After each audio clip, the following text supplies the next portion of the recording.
I will hold you in my arms.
Hello and welcome back to the OPL Week 3. I am Jake Spawntype. Joining me on the desk today is Direwolves Jungler and Chief Slayer, Lachlan Sybil, and of course Julian Pastry Time Car. Sybil knocking off the Chiefs last week. That must have felt pretty good. That felt really good, yeah. Was pretty scared after that first game. Got pretty far behind, just slowly lost, but really happy that we could pull it back, yeah. And the Zach pickup in game 2. Is this an Oceanic special? You guys love this champion. Yes, Zach. I love Zach so much. He's my favorite champ. I love being able to just pull the trigger whenever I want with him. That's my favorite thing. Those long-range initiations definitely helped out in Game 2. And, you know, when we were talking to Carvin last week, I mentioned the fact that the first time I saw you on Summoner's Rift, you solo killed him on Rengar. Do you remember that moment? Because Carvin swears he does not. That was one of my favorite moments, yeah. Oh, it was so good. It was at Armageddon, and I had 5 stacks of ferocity 4 minutes into the game in a bush, and Carbon face checked me, and I just one-shot him. The crowd was just like screaming, and I feel the rumbles. It was just so good. That must have been a good moment. Get over to you, Julian. How are you going today? It's great. Ever since I got here, it's just been story time with Sybil, so I'm having a great time here on the desk. Certainly has been a lot of fun, but we have the schedule ready for you guys, so let's take a look at the games we have this week. It's going to be Avant taking on Infernums tonight, and then tomorrow, one of our marquee matchups of the season, Hellions taking on Legacy Esports, of course, two of our organizations with gaming houses. That should be absolutely massive. But we also have some news for you. There's going to be a schedule change in the future starting next Monday, the 8th. It will be the best of 3 on Monday night starting at 7 p.m. Australian Daylight Savings Time. Then the doubleheaders will be moving across to Tuesday night. They will still start at 6 p.m. local time, and there will be one best of 3 on Wednesday night. That will start at 7 p.m. as well. But as always, for any other information on the schedule or on our players and teams, head over to the website oce.lolesports.com. So let's get into today's matchup. It will be Avant-Garde taking on Infernum. On the blue side for game 1, it's going to be Avant. And as you can see, Malaz in the top lane, Chelby their jungler, Wreck their mid laner, Destiny as AD carry, and Blind Turkey as support. You know, a lot of changes for Avant coming into this season, but they do look like they are making good headway. On the other side of the rift, it will be their opponents, Infernum on the red side, Jack Attack in the top lane, Seb in the jungle, Mid-Beef their middle lane, Stealthix and Whiffle down in the bottom lane. But we do have a substitute for tonight. It will actually be Yuzuki starting in the support position, formerly of Legacy Genesis, and that's where I want to kick it off. Gentlemen, what do we think of Yuzuki? Does he change the way Infernum play? I hope so, given that they had some good starts to the last few games that have been able to close it out just yet. Yuzuki, for me, strong challenger player, did play in Legacy Genesis, and he's a very smart, very vocal player. I think Infernum were lacking a bit of leadership more than anything else because they were able to get some early leads. So Yuzuki, it's hard because he's got to come in pretty fresh, but I think he might be able to do some of that. Yeah, I think his leadership might actually help them here because they do look a little bit lost with Whiffle. So maybe he can bring some leadership to them. Maybe his memes are enough to carry them. We'll see. Yeah, and I know that we were speaking about earlier that when we look at this lineup, heartbreaking loss against Hellions last week.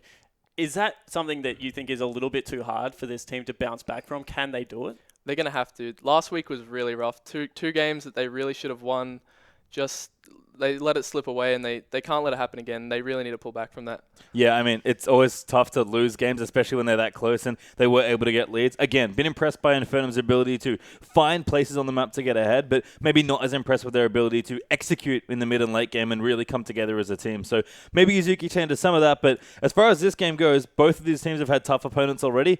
This is a really big test for these two teams to really start breaking out of their group and maybe towards the top of the pack. Yeah, it certainly is. And, when Legacy Genesis moved over to Trident, they lost Claire. They also lost Yuzuki. I was pretty vocal that I thought Yuzuki was key to that team. But taking a look at their opponents, Avant, they made a lot of changes. And we were concentrating a lot on the top half of the map because that's where a lot of the change was. But I know you're a big fan of Destiny at the moment and what he brings to the team. Yeah, Destiny is a very strong AD carry, and I think people are really underrating him at the moment. And I think him and Malaz together can definitely pull through for this team. And yeah, Destiny's definitely a smart player. He knows where to position in a team fight, knows how to dish out all the damage.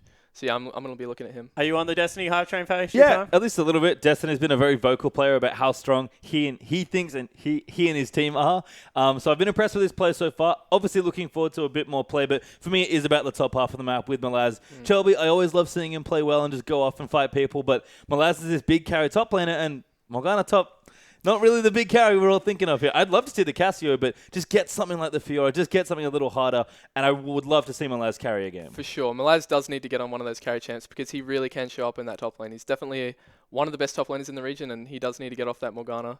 Unless it suits the comp, sure, but he does need to get on a carry champ. And I feel every time we talk about top lane, we naturally transition to jungle. You are a jungler yourself, Sybil. Seb versus Chelby. That's an interesting matchup. What are your thoughts on this one? Well, yeah, Chelby's an OPL champion. He's got a big experience behind him. Seb's a solo queue talent. We'll see how it goes because I think Seb does get a lot of gold, so we'll have to see if maybe he can outshine Chelby. And is this part of the Infernum problem that Seb picks up the early kills and isn't able to translate? He's had a couple of games on Elise. I think this is a problem with Elise in general. I know you like the pick. Yeah. Do you agree? I do agree. You have to be very careful with how you build Elise, because if you do get ahead and you go full AP and then you get caught and get one shot, you just lost a lot of gold for your team. So you do have to be very careful when you do that. And Shelby, he's a contentious jungler. Some people love playing against him. I know Carbon is one he always talks about. You can just always fight him, always down for a fight. Spooks, on the other hand, he's like, I have no idea where he's going to be on the map. He tries to fight Swiper all the time. I don't know why he's up there. What are your thoughts? Do you really mind playing against Shelby? No, Chelby doesn't really get my way much. I think he's a good jungler, but he's not one I'm scared of, I'd say. So yeah, Seb, however, he does get in your way. He can get a lot of gold and then one-shot you, yeah. So are you thinking that maybe Seb is the key here for Infernum? I mean, from what we've seen from Infernum, so many of the good early games came from when Seb was applying pressure. Maybe, yeah, he needs to be a bit more generous with his gold and gift it to some of his teammates, but Seb is the reason, for the most part, they're getting ahead in these early games. Yeah. Again, it's just a matter of Seb converting that pressure somewhere else and Infernum playing together. I can't stress how much the meta right now is so team-oriented. Yeah, it certainly does look to be that way. And, transitioning into the mid lane, the last lane we haven't really talked about, they're playing with a sub still Avant-Garde. It is going to be Wrecked, and their triple still not of age yet. What have you thought of Wrecked? Because a lot of people were talking about him last year as this solo queue talent. Has he impressed you at the moment?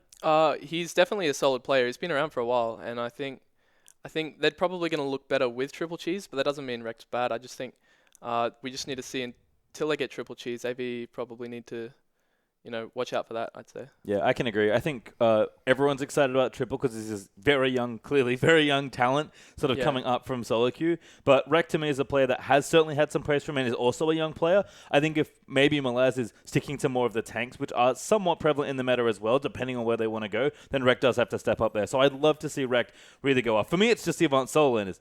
Go up and smash somebody because you guys are really good. I would actually like to see Wrecked on LeBlanc though because his LeBlanc is very scary. I hate versing that. As a jungler, you're like, yeah, you can one-shot you. It's never fun being one-shot. And on the other side of the rift, it is mid-beast.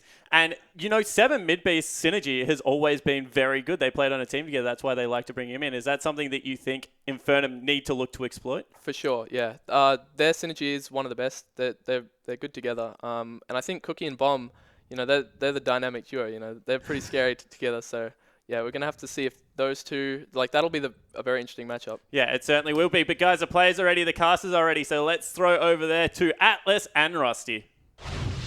Thank you very much, Spawn. Very excited to get into this game, of course, Infernum versus Avant. And I want to start talking about the top lane. They've mentioned it briefly here as Sybil was talking about Malaz, how he can carry there on the top lane. He's against Jack Attack, and if I look down at my notes here, Malaz has played Tahm Kench, Morgana, Mundo. Is he just pretending to be Jack Attack? No, not exactly. He does have the tendency towards tanks, and as Pastry even said on the desk, it suits the meta much more. Tanks are very prevalent, so going towards those types of champions. We all know deep down that he's a carry player. Everyone that we've had on the desk that is an OPL player has said he's potentially a top 3 top laner. Yeah. We want to see him on these carries, get his team across the line. I need to see him get out of his shell, of course. Jack Attack himself, last pick was that Olaf as well. He's moving towards maybe a little bit more of that running back damage dealer type tank player, but look, we'll see what happens. But bans coming through thick and fast as we hop into Chancellor. Cassidy being banned away first on the side of Avant, and Gangplank, no surprise they're going to be banned away by Infernum. Yeah, taking away the GP. The Cassidy's the only outlier there with the particular ban. Rex known as an assassin player, so taking that away from Midbeast says that they respect him on this particular champion. Midbeast, of course, not confined in champion pool. There's another one. Yeah, exactly. Lulu going to be banned away as well. Jack Attack has played it in the past, although it doesn't look like a tank, so probably not necessarily his staple pickup here. And I like the Cassidy ban just because Rek, he really wants to play LeBlanc. Well, so you may as well ban away the champions that have a decent matchup into the guy. But Graves is going to be the next ban away here from Chelby. We'll see what happens. Of course, both of these players are least fans at the moment as far as Chelby and Seb. But Chelby has brought out the Zac. We know our friend Sybil on the desk is pretty excited about it. Chelby's got a deep champion pool. Those pockets run real deep. You'd almost run out of arm reaching down. Honestly, Seb, more confined with his champions, but wants to carry, has a higher tendency to do so, and that reflects basically through the damage that they deal in games. Chelby, only 13% of his team's damage, whereas Seb, 22% of his team's damage, which ridiculous. Is a massive margin to consider even after only 4 games. It certainly is. Of course, Chelby's champion pool, like you said, about as deep as the amount of times he's changed his name. It's a very, very large amount of times. That's super deep, that's for sure. As Malaz is going to be able to lock in the Tahm Kench, so it looks like he's not stepping towards, unless they're flexing it, it looks like at the moment that they're not stepping towards the carry top laner.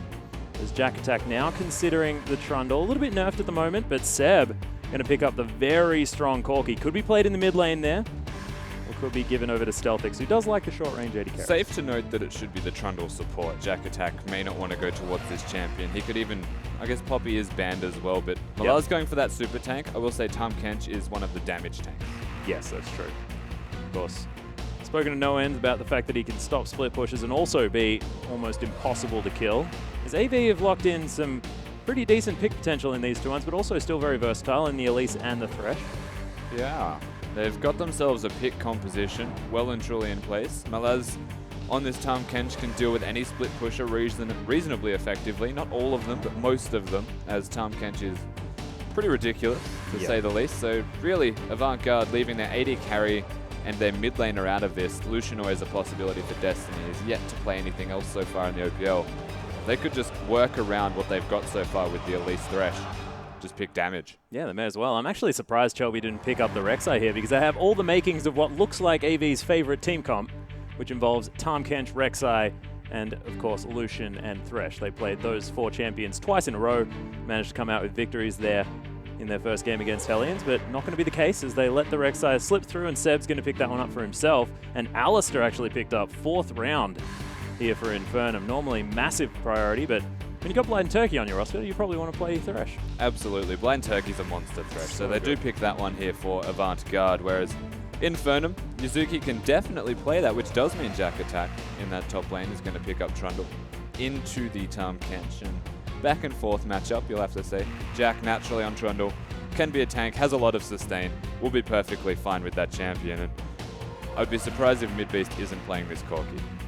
Well, it is going to be the LeBlanc picked into it. And I actually really like the fact that they just made sure they put that Trundle in the top lane just because he knows that he's against this super tank, can use that subjugate to such great effect in those team fights later on. Or if he's going to be split pushing, just make sure he can get that Tahm Kench as squishy as possible. But AV, surprise, surprise, lock in the Lucian, and it is going to be the LeBlanc one more time. So 4 out of 5 with the champions that they won with first game around.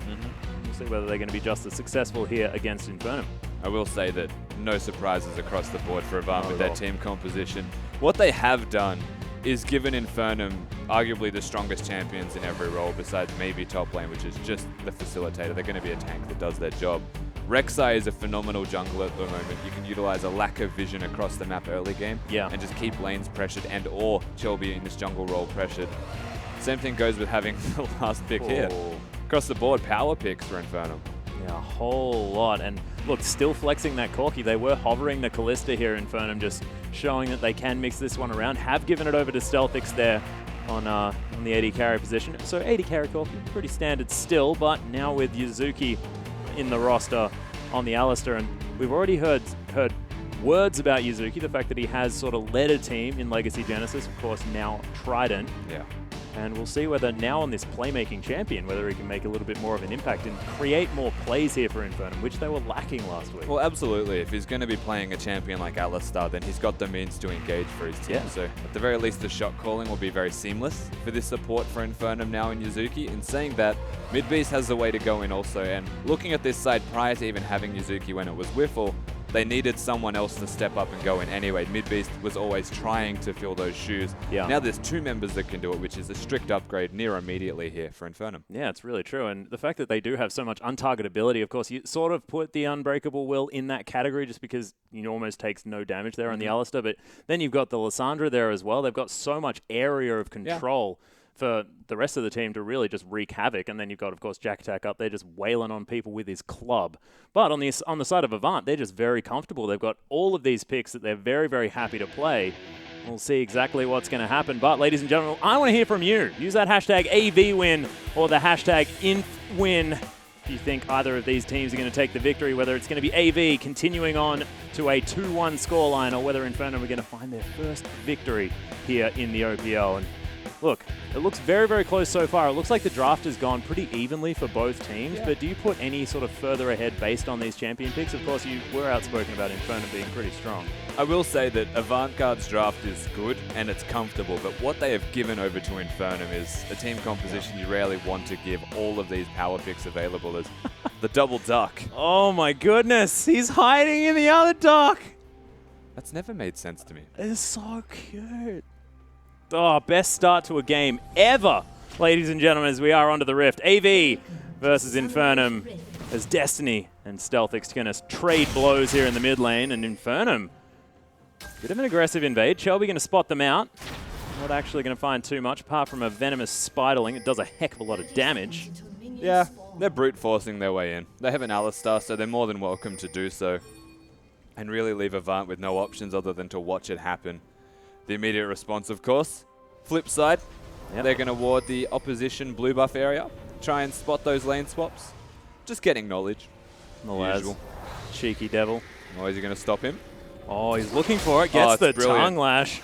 Oh, that is so frustrating. This is so bad. He might get the stun here as well if he waits for that cooldown. There it is. Seb already down to half health Minions as the Grasp of the spawned. Undying comes in, and Seb is going to struggle to get any jungle camps. He's going to have to flash. This is the never-ending tongue lash. Oh my god. Seb's now going to have to get the biggest leash of his life. That was a licking frenzy. Yeah, that was ridiculous. And they didn't recall at the same time here. Coordination, you have to say, it's a small detail to consider, but if Malaz can make your life hell from recalling late, then you've made a big mistake. Yep. Seb says, oh no, it's okay guys. I used some of his mana. Jack Attack, you're going to be fine. As AV, they are going to be starting off on these Krogs. As it looks, it is going to be standard lanes breaking out after those deep wards have gone down. And both of these solo lanes going to pick up a little bit of extra experience before entering the lane. Seb still looking fine. Of course, Rek'Sai jungle's pretty healthy. Somewhat. The first clear, you get a little bit low on that health bar, but generally speaking, you will be fine, especially if you get the smite onto the Krogs. Oh, Blind Turkey already going aggressive here as Destiny just says, nah, I want minions, mate. This is a level 1 Alistar standard. Yeah. Thresh has a lot more impact in this laning phase, especially if you start with Flay. Bonus damage on the auto attack and inactive. Most definitely. We'll see whether that level 3 is going to be important here for Infernum, though, whether they can make any moves with that Headbutt Pulverize combo. Not to mention Stealthix with all of his buttons available would be a good thing. But already getting shoved out of lane here just a little bit. The level advantage here for Blind Turkey, pretty strong. And only a small advantage here for Avant through that bottom lane, but definitely noteworthy as the pressure that they are putting into the bottom lane unlocks the rest of the map, as you're seeing. Yeah, Chelby actually playing aggressively here. Lands the cocoon. Spiderling going to land after, but not too much is going to be gained as Midbeast may miss out on a cannon creep. Oh, it's going down low, but he gets it with the claw. There it is. Beautiful. Damn it, Atlas. Always the cannons. Always the cannons. It's important, man. The never-ending battle. Oh, they're like 2.5 creeps in one. Every 3 waves is a mini heart attack. I'll say that much. And Oh, yeah. something you have to keep in mind, every lane here, almost except top, is winning for Avant. Look at this damage. It's ridiculous. Yeah, the chain lands. I thought Midbeast was going to be able to get something back there with a nice Ring of Frost, but nah. The trading power of this LeBlanc, even early, He's is going to very miss strong. so many of these minions, and it is 10 to 21 in farm. He missed. He got one, I think, in that entire wave. The pressure that Rekt is putting on here is ridiculous.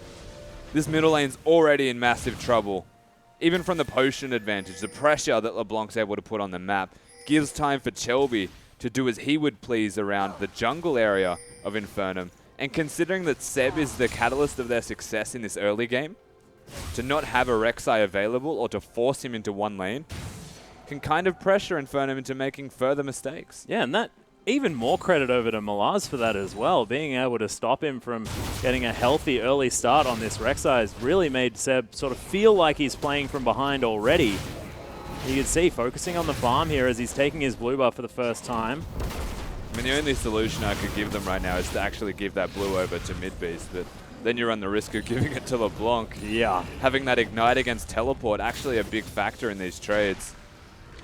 And he's going to have to recall with 17 CS. Oh my god, to 29 here. Rekt almost going to be doubling the CS of his lane opponent after this. The teleport doesn't look like it's going to be used from Midbeast to get back to this lane just because it was so far pushed up.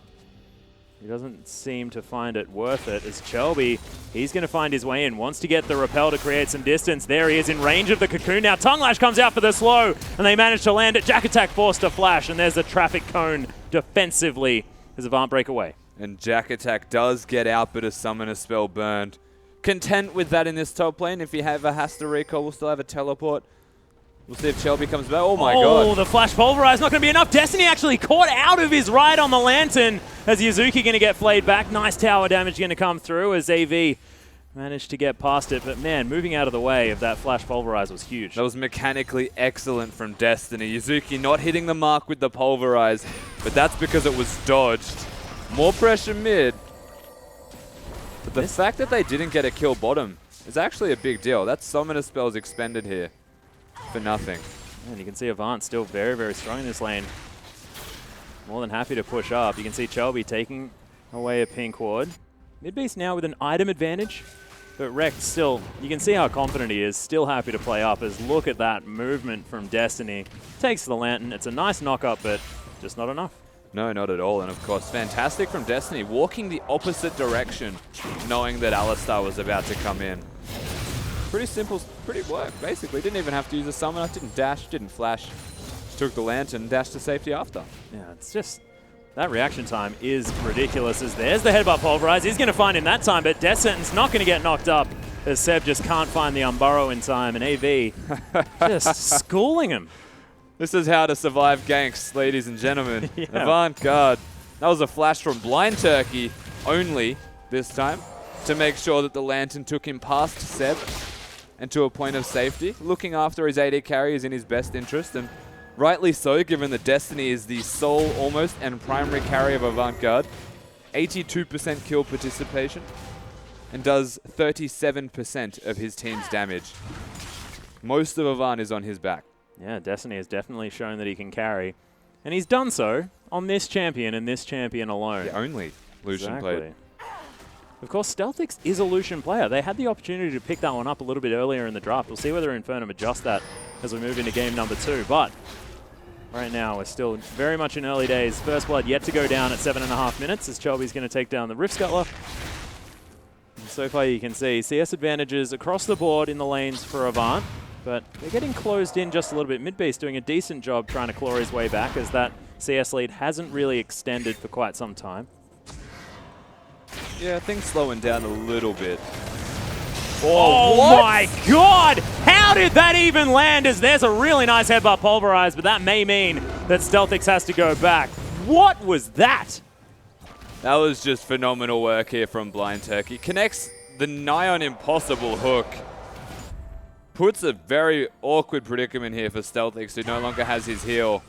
And wow, this is why you don't give him Thresh.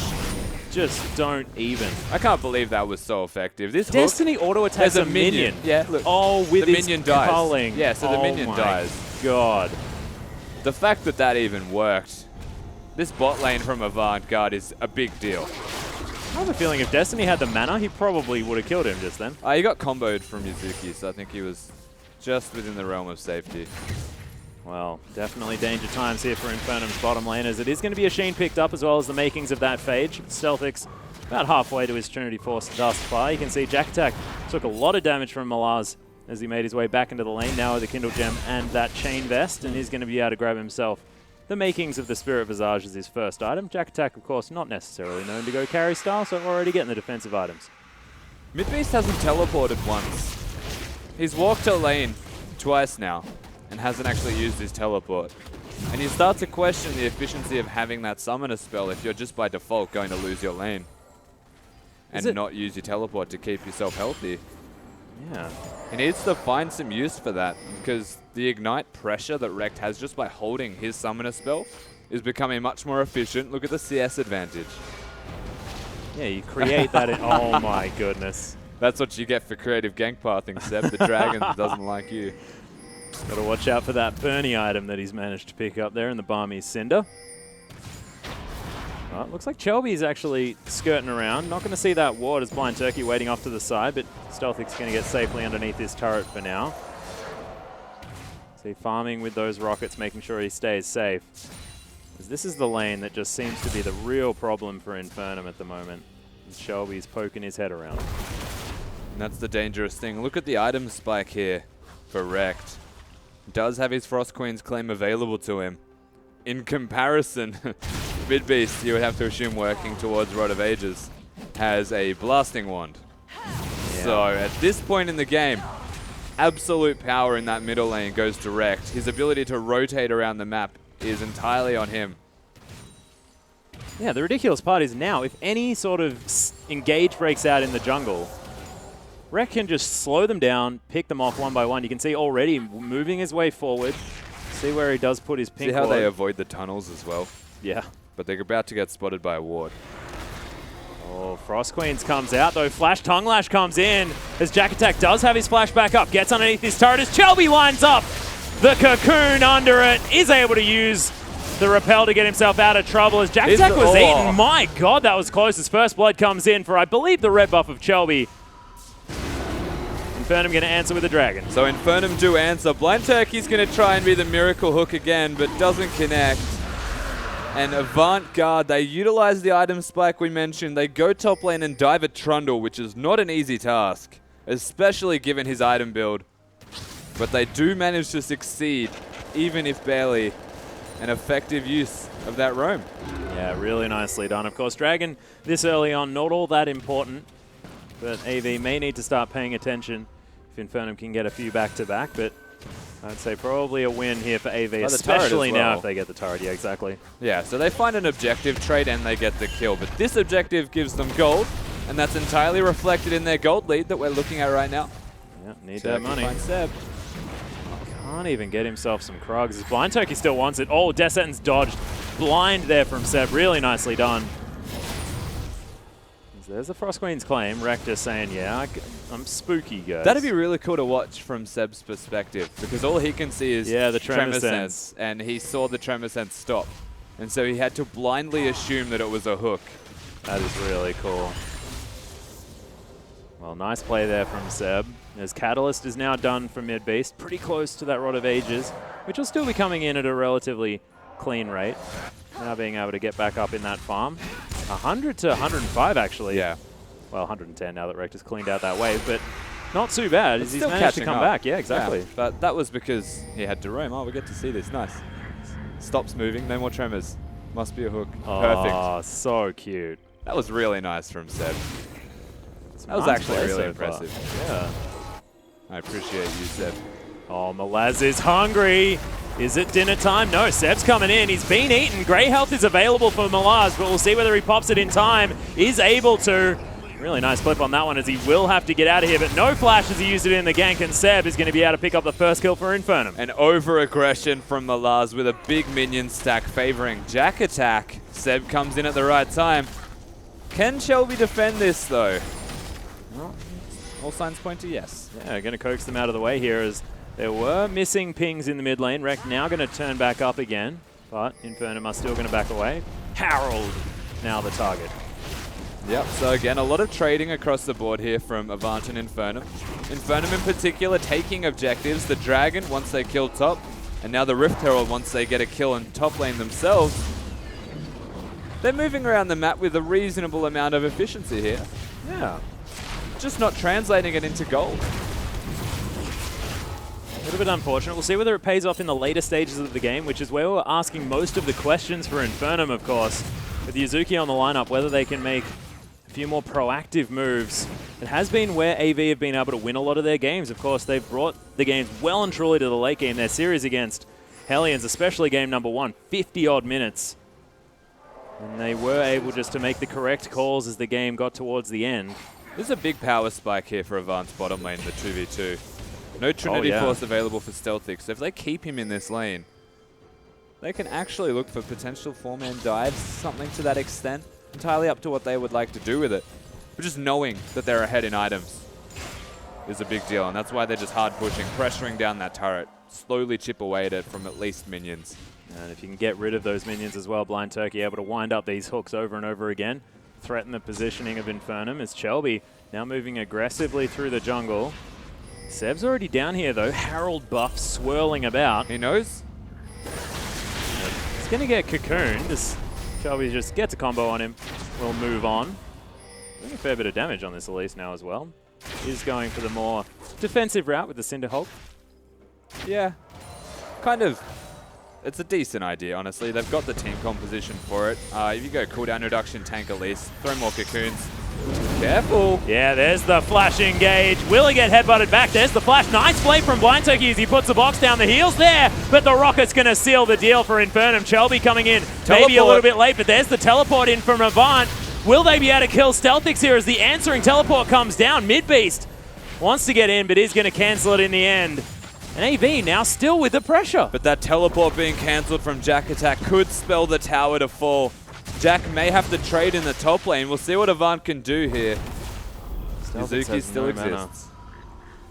Very scary, and you see as soon as Rekt leaves that mid lane, Infernum not going to escape from underneath their turret as Mid-Beast. He's going to use his E to get over the wall here, but takes the full Mimic distortion damage. Locked down by the chains at max range there as well, as Rekt really wants it. Couple of auto attacks come in.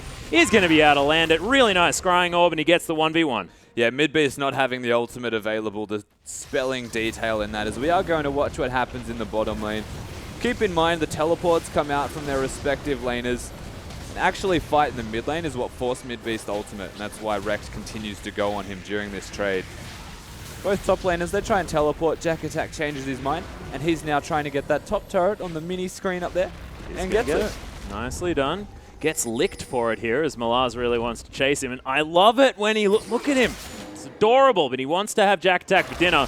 He's going to eat him, gets him off his ground as well, which is exactly what he doesn't want as he's trying to run away. But this could be the chain CC of destiny. No, it's a really, really nice pillar. Malaz is going to get stopped, but Jack Attack just can't go 1v1 against this guy, even though he's so far ahead in that farm. Malaz actually misplayed that. He went for the tongue for the slow instead of the stun. But he had the advantage in positioning to get 3 autos before throwing the tongue to guarantee a stun and keep him next to you. Instead, Jack Attack able to freely walk away. Very low chance of killing a Trundle anyway. That's a good point. Does almost have his Titanic Hydra there as well, as the Tiamat has been built up. See how he does build this Trundle as we move on, but I'm glad to see that he does have some extra damage. The split push power of this Trundle will be important. Yeah. Avant's pressure as well. You can see the wards on the map, focusing entirely around where Seb's going, which is near the dragon area. Mostly defensive. Mid-Beast.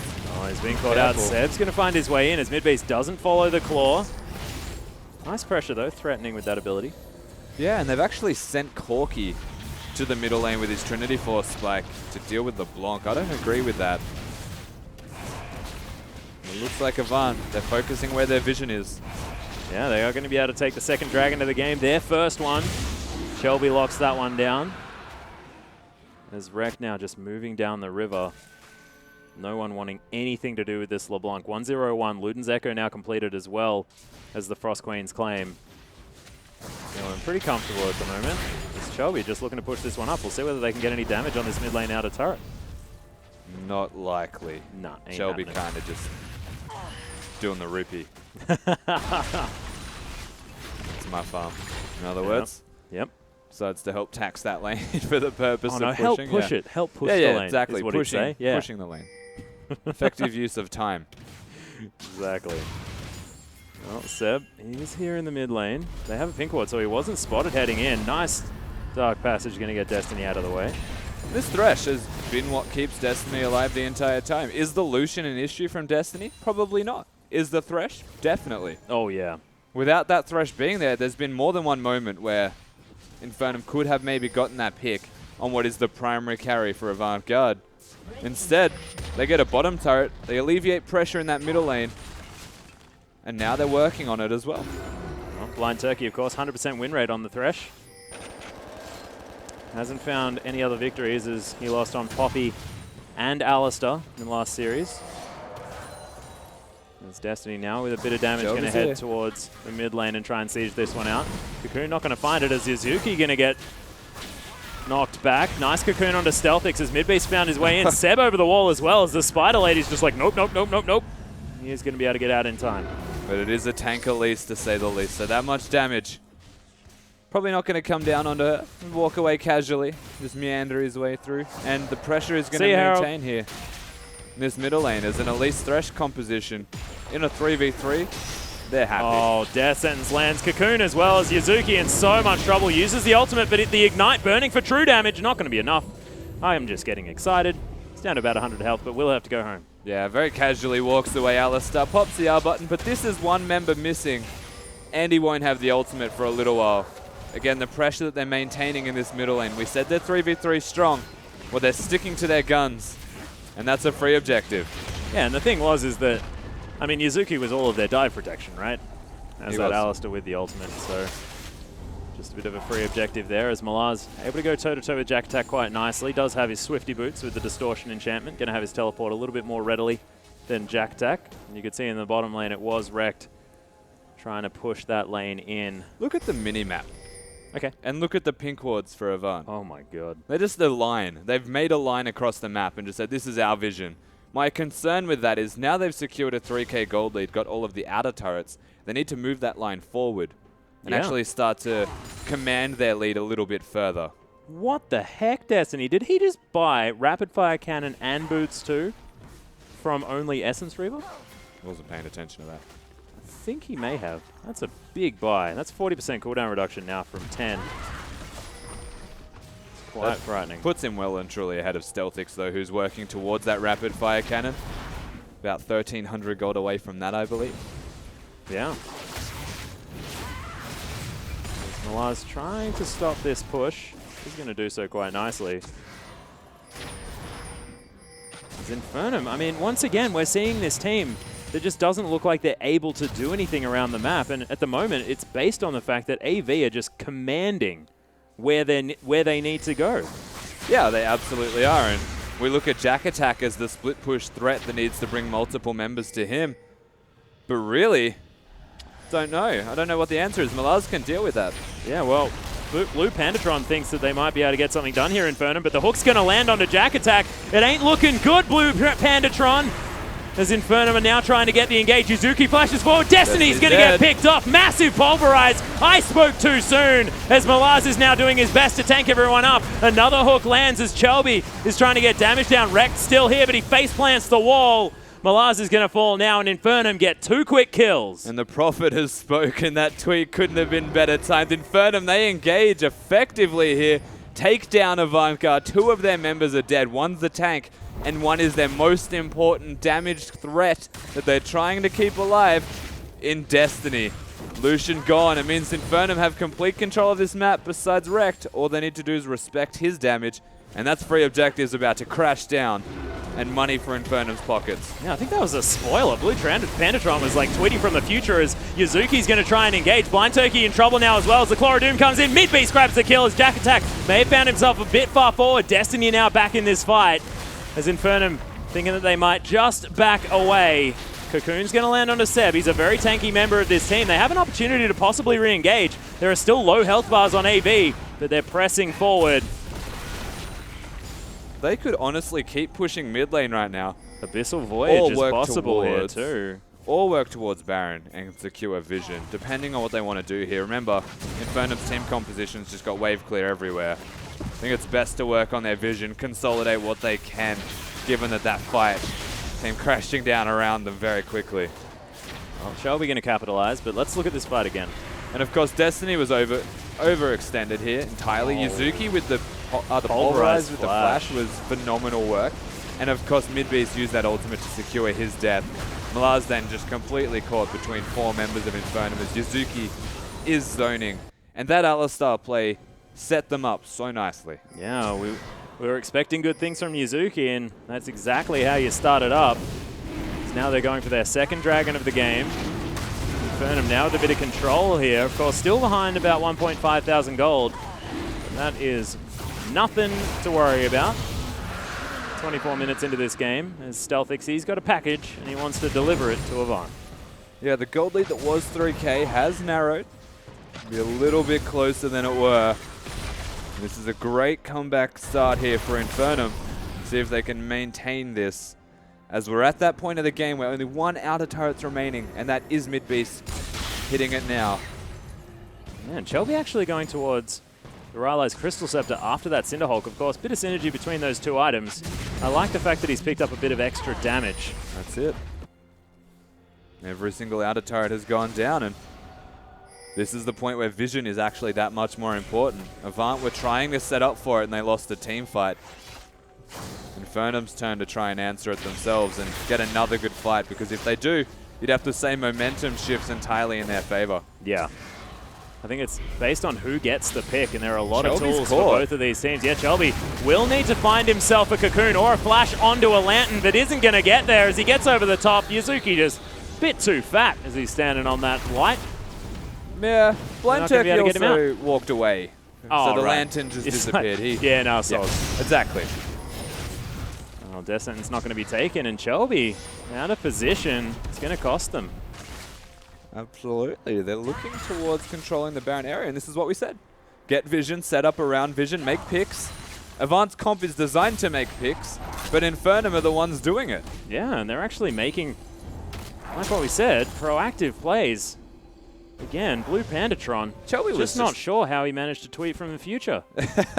They weren't ahead yet. They weren't making these moves yet. And then as soon as that comes through, bam!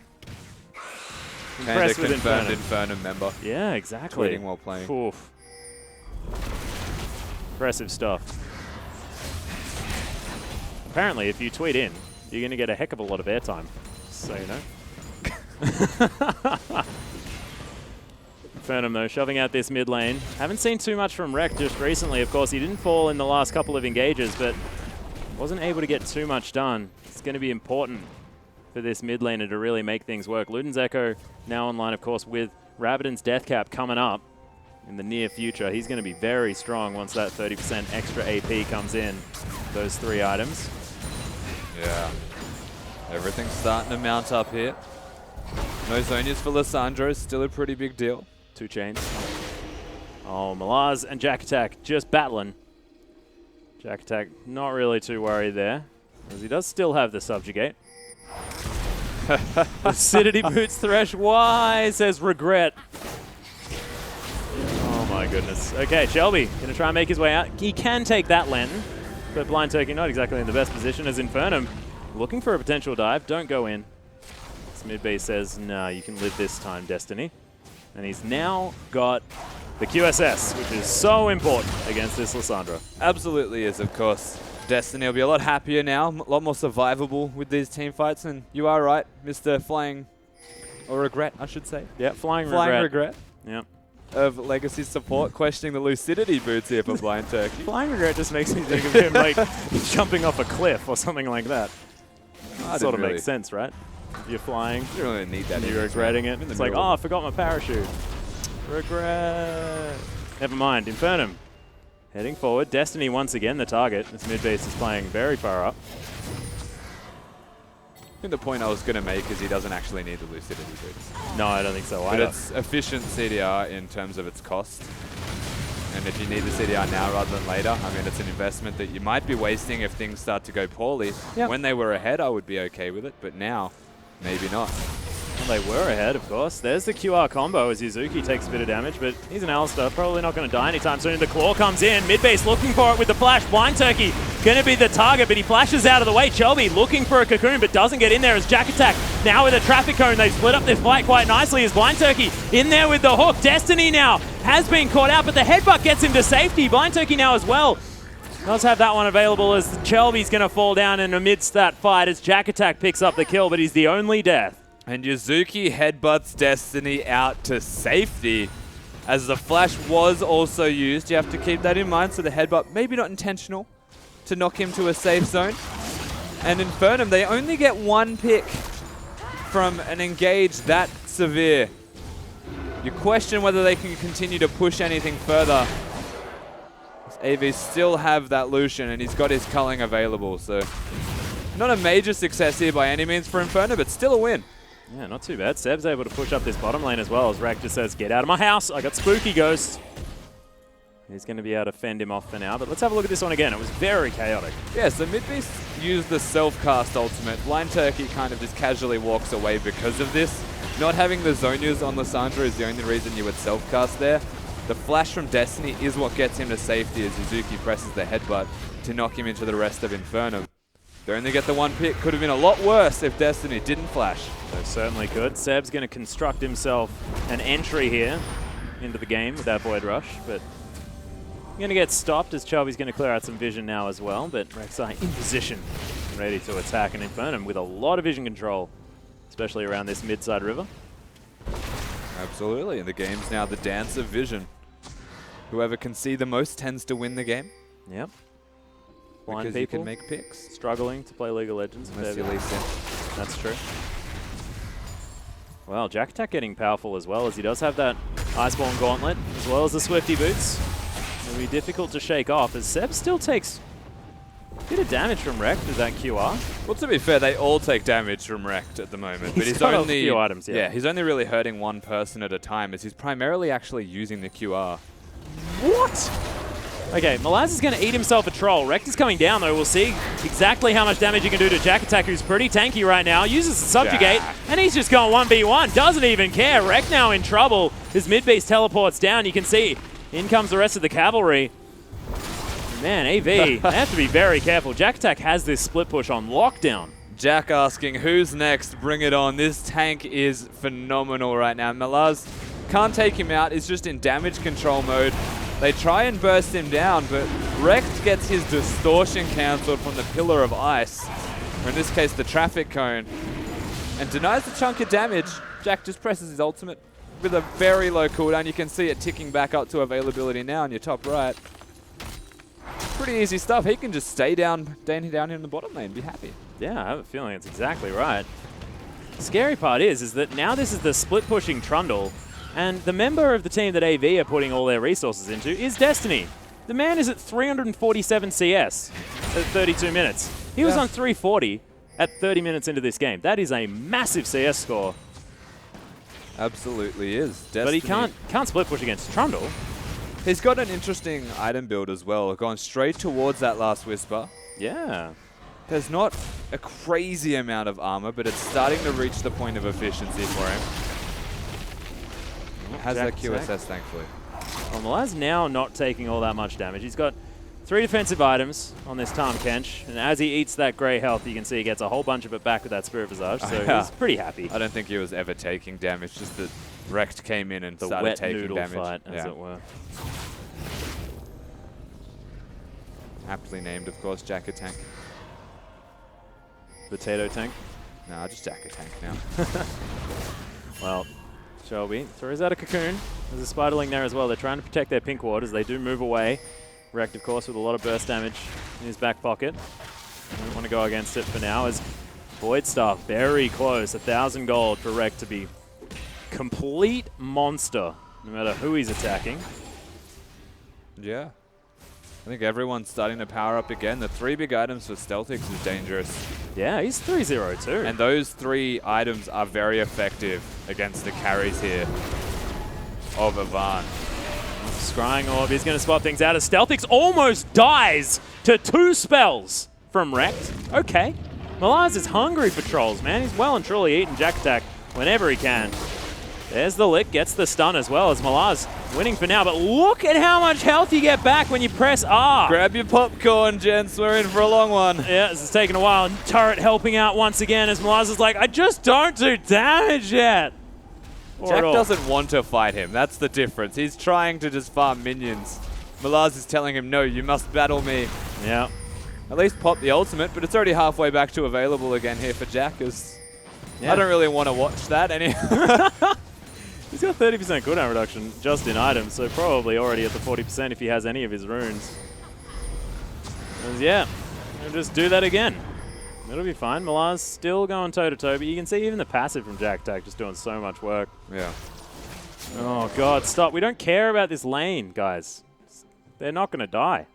Okay, we'll just zoom in on him. Very funny. Yeah, Very funny. hilarious Oh, now stuff. we just zoomed in on Rekt as Whoa, well. look at him take down that caster creep. Oh, he's so dead. Stealthix now looking to see what he can do. That was very loud, Seb. You're being obnoxious. As Chelby wants to try and get this pink ward. Cocoon that. Oh, no, no vision. Oh, I wanted to take the lantern anyway.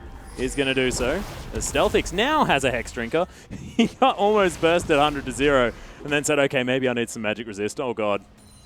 And he has to go for a Hex Drinker above a QSS because he needs to avoid that burst damage, and Hex Drinker is an efficient item to do so. May end up getting both. Yeah. Because honestly, he still needs a QSS to get away from all of the pick. Oh, the chains land. Yuzuki has to use his ultimate. That's a big cooldown. The Rekt managed to get out. And we'll see whether AV can make any moves in this small window they've created. This is not the greatest position for Infernum. We've questioned their shot calling in the past. Oh, Chelby, he may once again be caught out. Flashes out of the way, but there's the Frozen Tomb, and he's dead. Infernum grab a pick off what looked like it was AV's advantage. Yeah, he was needlessly in the middle lane. So the Avant-Garde had an advantage in health bars, essentially, on most of their members. Yuzuki had to go back to base. But Chelby was farming the middle lane for no particular reason to try and control it. Oh, well, now Zeb's they're going to get the flash knock-up. Zeb over the top as Destiny's in there with a full culling. Jack Attack just tanking it up as Malaz. He's just being a meat shield in the front line. Utilizes that extra health from the grey health as the box in a fantastic position. Carries off to the side here for Avant as Zeb may fall down. Rekt is able to lock down the kill, but they're diving the turret. Malaz somehow still alive, as he's once again going to eat that grey health. Nice last rocket as Stealthix may now be in trouble. Destiny all the way forward, but gets knocked up. Is able to use the QSS. Oh, Stealthix tanking up the turret. Doesn't even care. Moves out of range, and Infernum are on fire. Disrespecting the Avant-Garde carries as well. Taking out tanks first. Infernum come up huge in that fight. And that's just solid team play from these guys pretty much across the board, even without a Lissandra ultimate available to them. And this is entirely coming down to Jack Attack, because he does not die. He doesn't lose health. Yeah, well, Chelby, surprise, surprise, looking to try and get caught one more time. Rekt even going to take a claw to the face. And I don't know what's happening with Chelby today, but that is just not where you want to be, buddy. No, they were waiting for Seb to respawn anyway, solely because they had no smite available to them if they started the Baron. That was pretty predictable bait here, but Chelby goes down for it, and the Baron's free. This is a massive advantage now forming for Infernum. Even if it's only a 3k gold lead, they have absolute control of the entire map as Seb, he engages onto Blind Turkey. Look at Jack, by the way, presses R, 900 health back, Insane. 240 every single tick of it if he's missing any health. Not an issue. They kind of disrespect the Avant-Garde carry, Seb just zoning, so Seb does die. But the fact that Stealthix can go onto a Tahm Kench, kill the Tahm Kench, and still win a team fight says a lot about what's happening. Yuzuki, flash pulverize, credit to him, keeps him alive. Oh, well, Dragon number 4 going to go down here as Infernum lock that up as well. And it seems like every objective on the map now belongs to this Infernum squad. Midbeast, of course, didn't have a great time in the laning phase. Still down a whole bunch of CS, but look at his scoreline. 4-1 and 3. He's doing great things in these team fights, exactly. That utility's still there. And another shout out to the immortal Stealthix, the KDA King, 5-0-5 now on this Corki. 0-0-11 for Yuzuki in his breakout game as Stealthix taking a lot of damage. Wrecked able to get, oh my god, destroyed! Shutdown comes in for Midbeast as Seb's underneath the turret. Malaz once again tanking, but he takes a lantern ride. Yuzuki just says, I'm really angry, I'm a cow, we're going to lock down this turret. And they do. Brute Force coming in for Avant. They can keep going here, Infernum. Really easy for them to take the rest of this base with Avantgarde's mid laner dead. They have no pick, they have no burst. Destiny! Yeah, Headbutt Pulp comes in on him, he gets destroyed, can't QSS death, mate, and he is going to fall down. There's the minions heading towards the Nexus turret. Seb right amongst it, gets a nice double knockup. Their Stealthix has lots of damage from the back end. Malaz now just trying to tank where he can, but they have no damage left. Nexus turrets falling left, right, and center. AV, a valiant defense at the moment, but they're not going to be able to do it. Infernum secure their first map of the OPL, and they look great now with Yuzuki subbing in on support. Feels like they fight with a lot more conviction now, this Infernum lineup. Having that second shot calling option and someone to give them the go button that isn't a mid laner, that isn't desperately going to have to position perfect by saying go, sets these guys up for an easy victory. And it's on the back of a lot of stakes from Avantgarde. Yeah, really, really nice play there from Infernum, but we are going to throw it over to our analyst to break down that game. Thank you so much, Atlas. And that was a pretty good performance by Infernum there, able to lock it down. But before we get into it, before we get down to the details, we actually had a tweet from the Chiefs jungler. Spooks had this to say: I hate Zach. So civil. Have you given the Chiefs jungler nightmares, do you think? Yeah, it looks like it. I'm sorry, Spooks, but I just love him too much.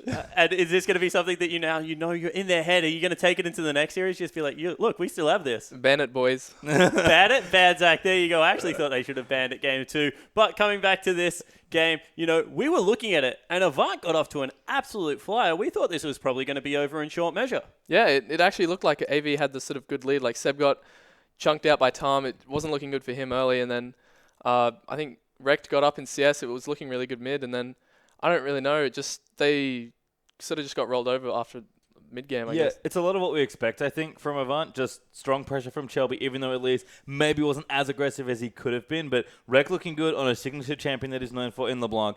And the bottom lane playing just as good as they always do. Like, things were going well for Avant, but Infernum just somehow found a way. Yeah, they were really able to turn it around. Looking at their bottom lane, they were under a lot of fire early. When your top lane's losing, when your mid lane's losing, and your jungler is behind, it's very easy to get down. But Yuzuki, we actually have a replay of it, was able to pull out some sweet moves in some team fights. Pastry, take us through this. Yeah, so before we roll this, just to remind you, this is a debut game for Yuzuki in the OPL.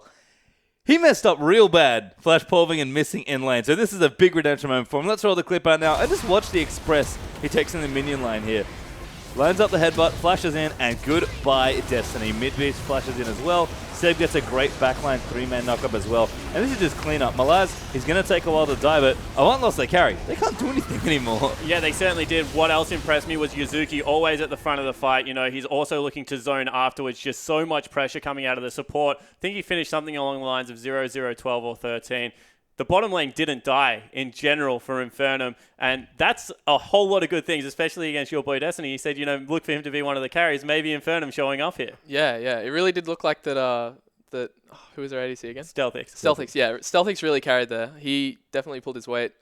Really got in the front. I saw him flashing forward a few times. That was pretty good. I have to say proud of him there as well. Stealthix known for not dying. He is the immortal, but sometimes, not dies to a fault, doesn't get aggressive. Was able to get more aggressive this game, and Infernum are just on the same page at every turn. I don't know if it's just Yuzuki leading them or someone else really rallying, but the teamwork here is exactly what I wanted to see. This game looked great from them. And what I want to talk about is Avant. Their draft looked good, but it was maybe a little bit disrespectful because they got the picks they want, maybe not necessarily meta picks, but across the other side of the board, they gave away arguably strongest in every single role. You're looking at a Corki, you're looking at Alistair, you're looking at Trundle, Lissandra, Rek'Sai. That's a pretty good team comp to give away. Yeah, I think for me the biggest issue with drafting is that you kind of just you have to apply pressure early when you pick like LeBlanc, Elise, and you're giving away like late game Trundle. Rek'Sai always has good control, a perfectly good bottom lane, and one of the best control meters. Like, you're almost asking for the game to go to 25 minutes and then you to lose, and that's kind of what happened. And we were saying that as long as Jack Attack didn't do nothing in that game, at a certain point he was just going to tick over to unkillable, and that's exactly what happened. Yeah, exactly. I think I said it before, but I think as long as Trundle didn't get irrelevant, then I think they just outscaled them way too easily. Yeah, and we saw that in the last team fight. We're going to pull it up on your screen for you guys, because what I loved about this is that they just stay aggressive. So as we roll this one out, Infernum is a team that doesn't look to get aggressive very often, but you see Seb at the front of the team fight, willing to go in. Jack just ults Malaz here and makes him irrelevant in the team fight. Stealthic able to clean up everything else. Seb does go a little bit aggressive here, trying to zone the LeBlanc and will fall down. But overall, that's a pretty clean team fight. That's some good moves there from the Infernum lineup. And when you see a team playing this aggressively, it just looks much smoother, and they're going to be able to close out games. And that's what they struggled with last week against the Hellions. Did a save here at the end as well. Yuzuki once more coming up clutch, but I really love that from Celtics as well. Yuzuki definitely showing up. Aggressive play across the board for me, Alstar. Definitely cleaning up after maybe the flub at level 1. I think Yuzuki, you said it, like, not flashing, but Valkyrieing forward aggressively, just turns and fights him under a tower. That's the Celtics I want to see. Yeah. And he still didn't die. Yeah.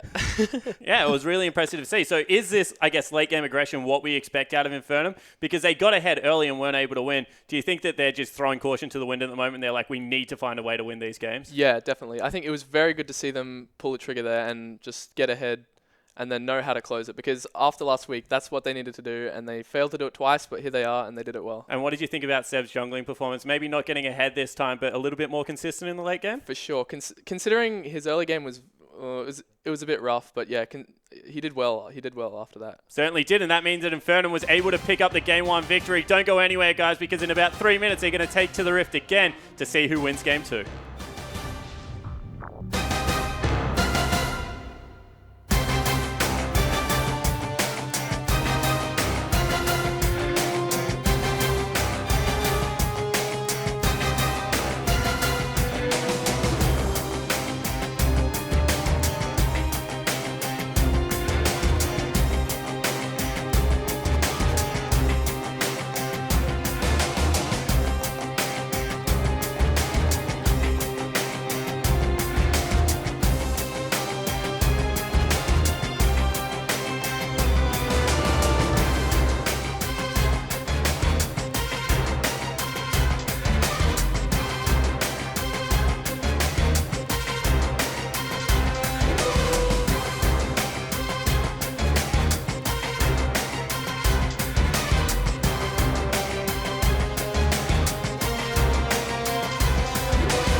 Welcome back to the OPL, guys, where we just saw Infernum pick up their first map over in Vanguard. I am, of course, still Jake Spawn Tiberi, joined by Sybil and Pastry Time on the desk for a little bit of analysis. But before we get into that, we want to know how you guys are watching at home. So make sure you tweet at us at Oceania, lol_Oceania. Use that hashtag IamOPL. Send us a picture of how you're watching the OPL now. And in response, tomorrow on the show, we'll announce a winner, and you'll win Jin and his skin as a nice little package from us here on the desk.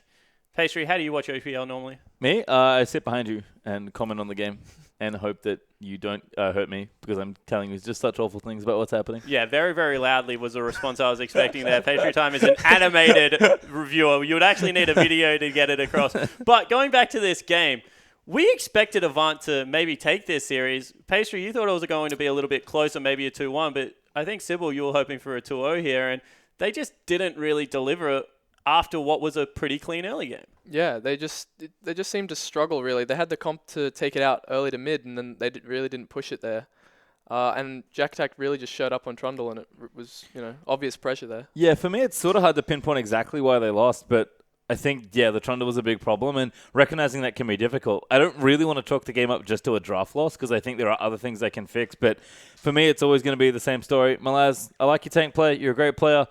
Start carrying, man.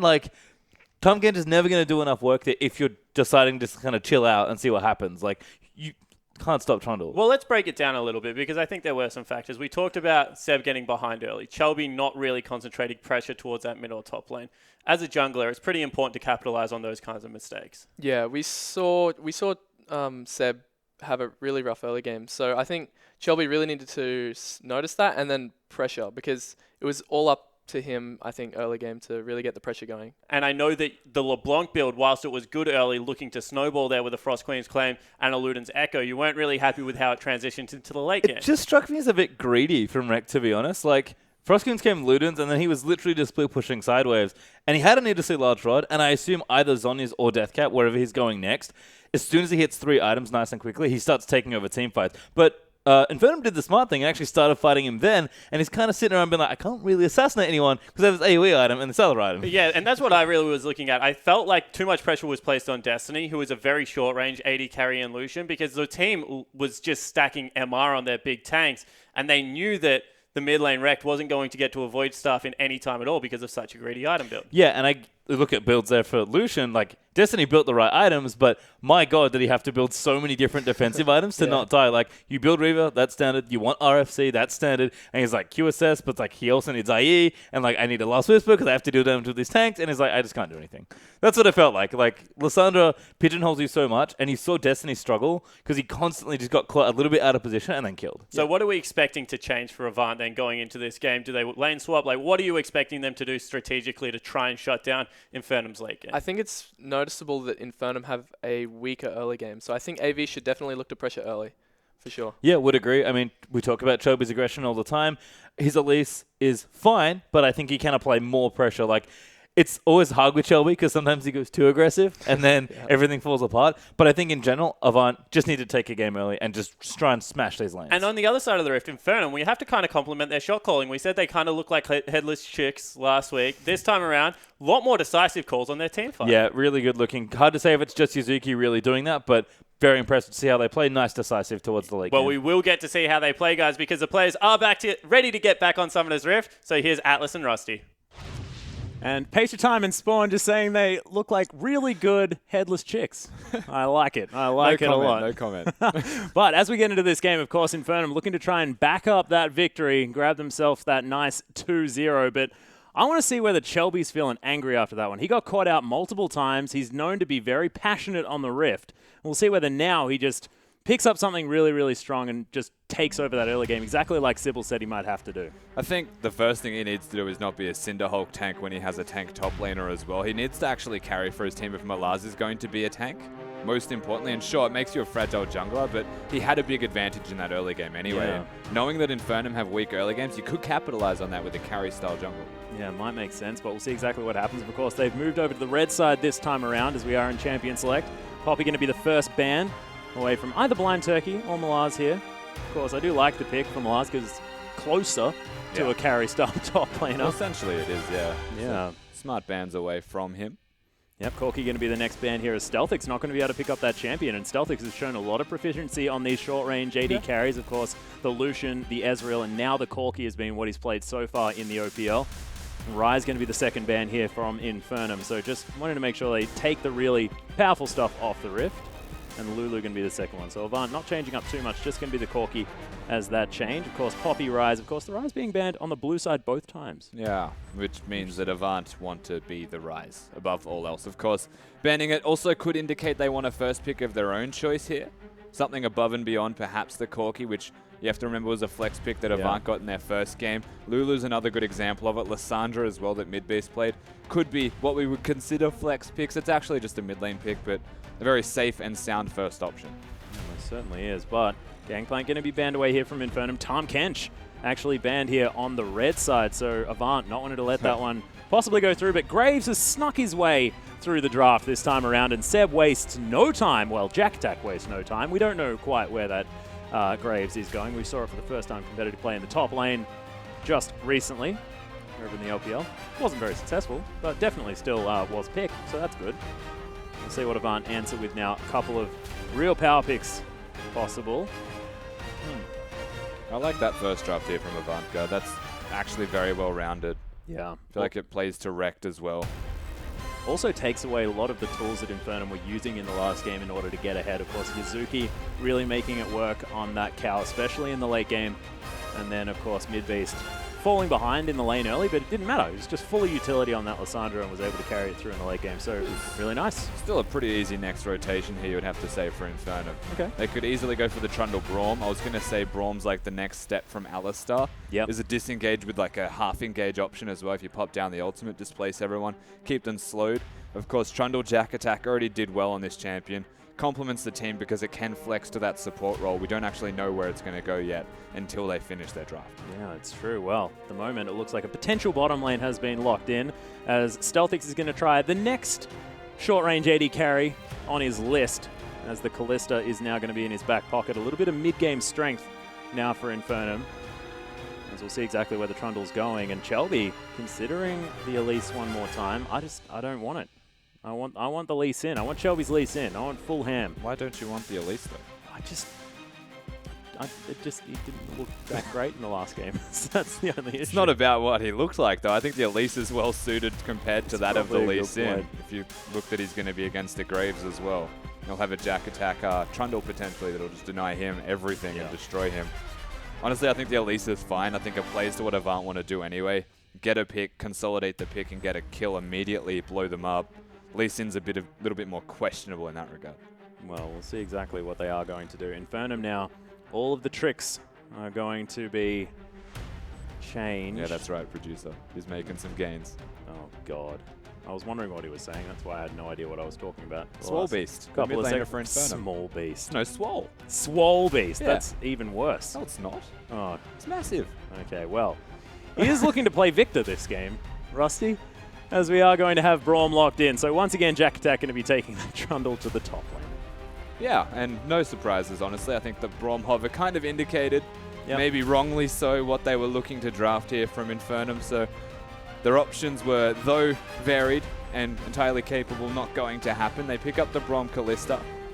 Rect, remember, he is an assassin player, so hover aside, he could pick these champions quite easily. I also like it. Still rounded damage. Of course, Ezreal does a lot of magic damage. Pretty mixed there, as Lissandra could go into the top lane and Rekt could play an AD mid laner.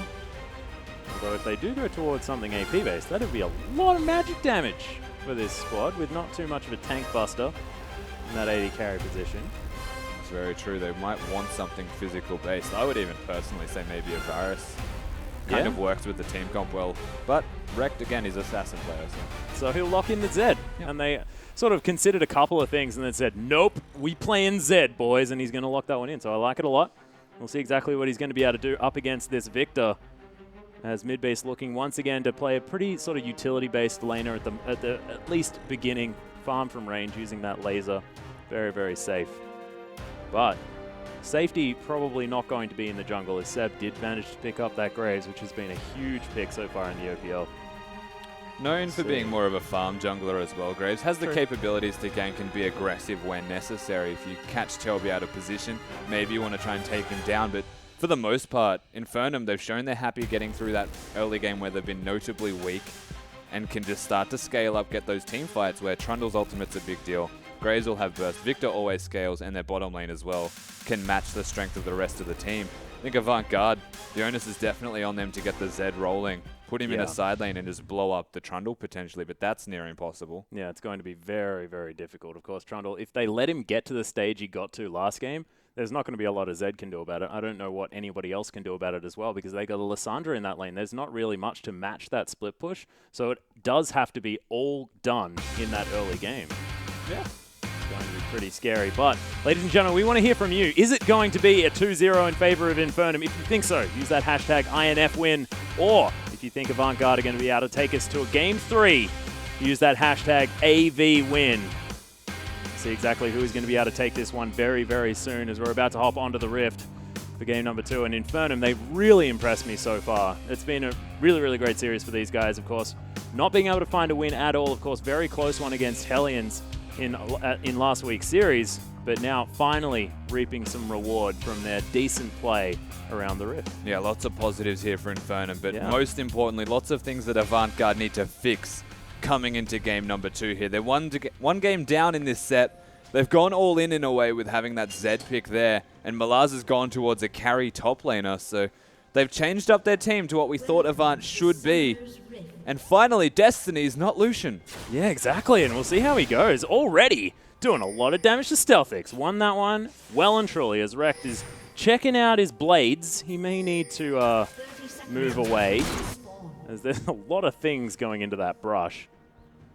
Safety and spells used. Oh, I love it. You know, they put the policeman out first.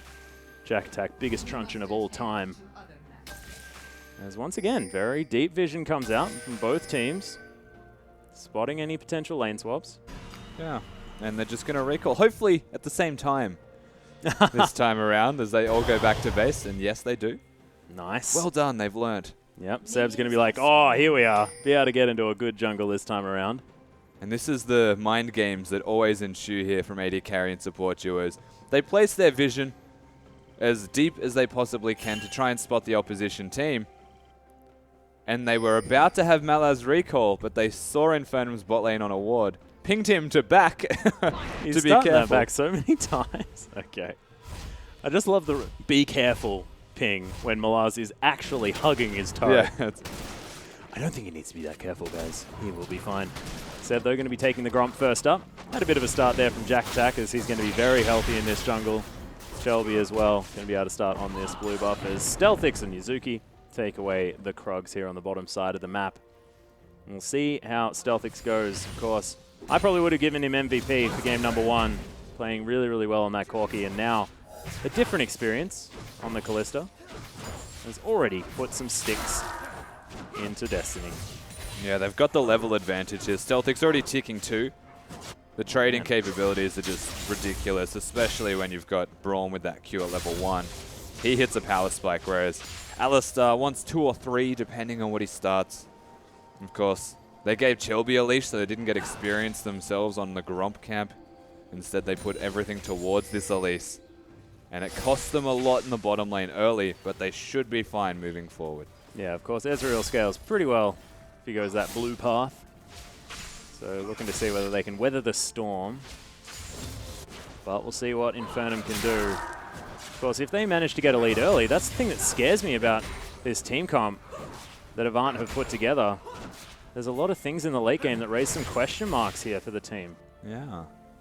We'll have to see how Avant continue to move around the map as well.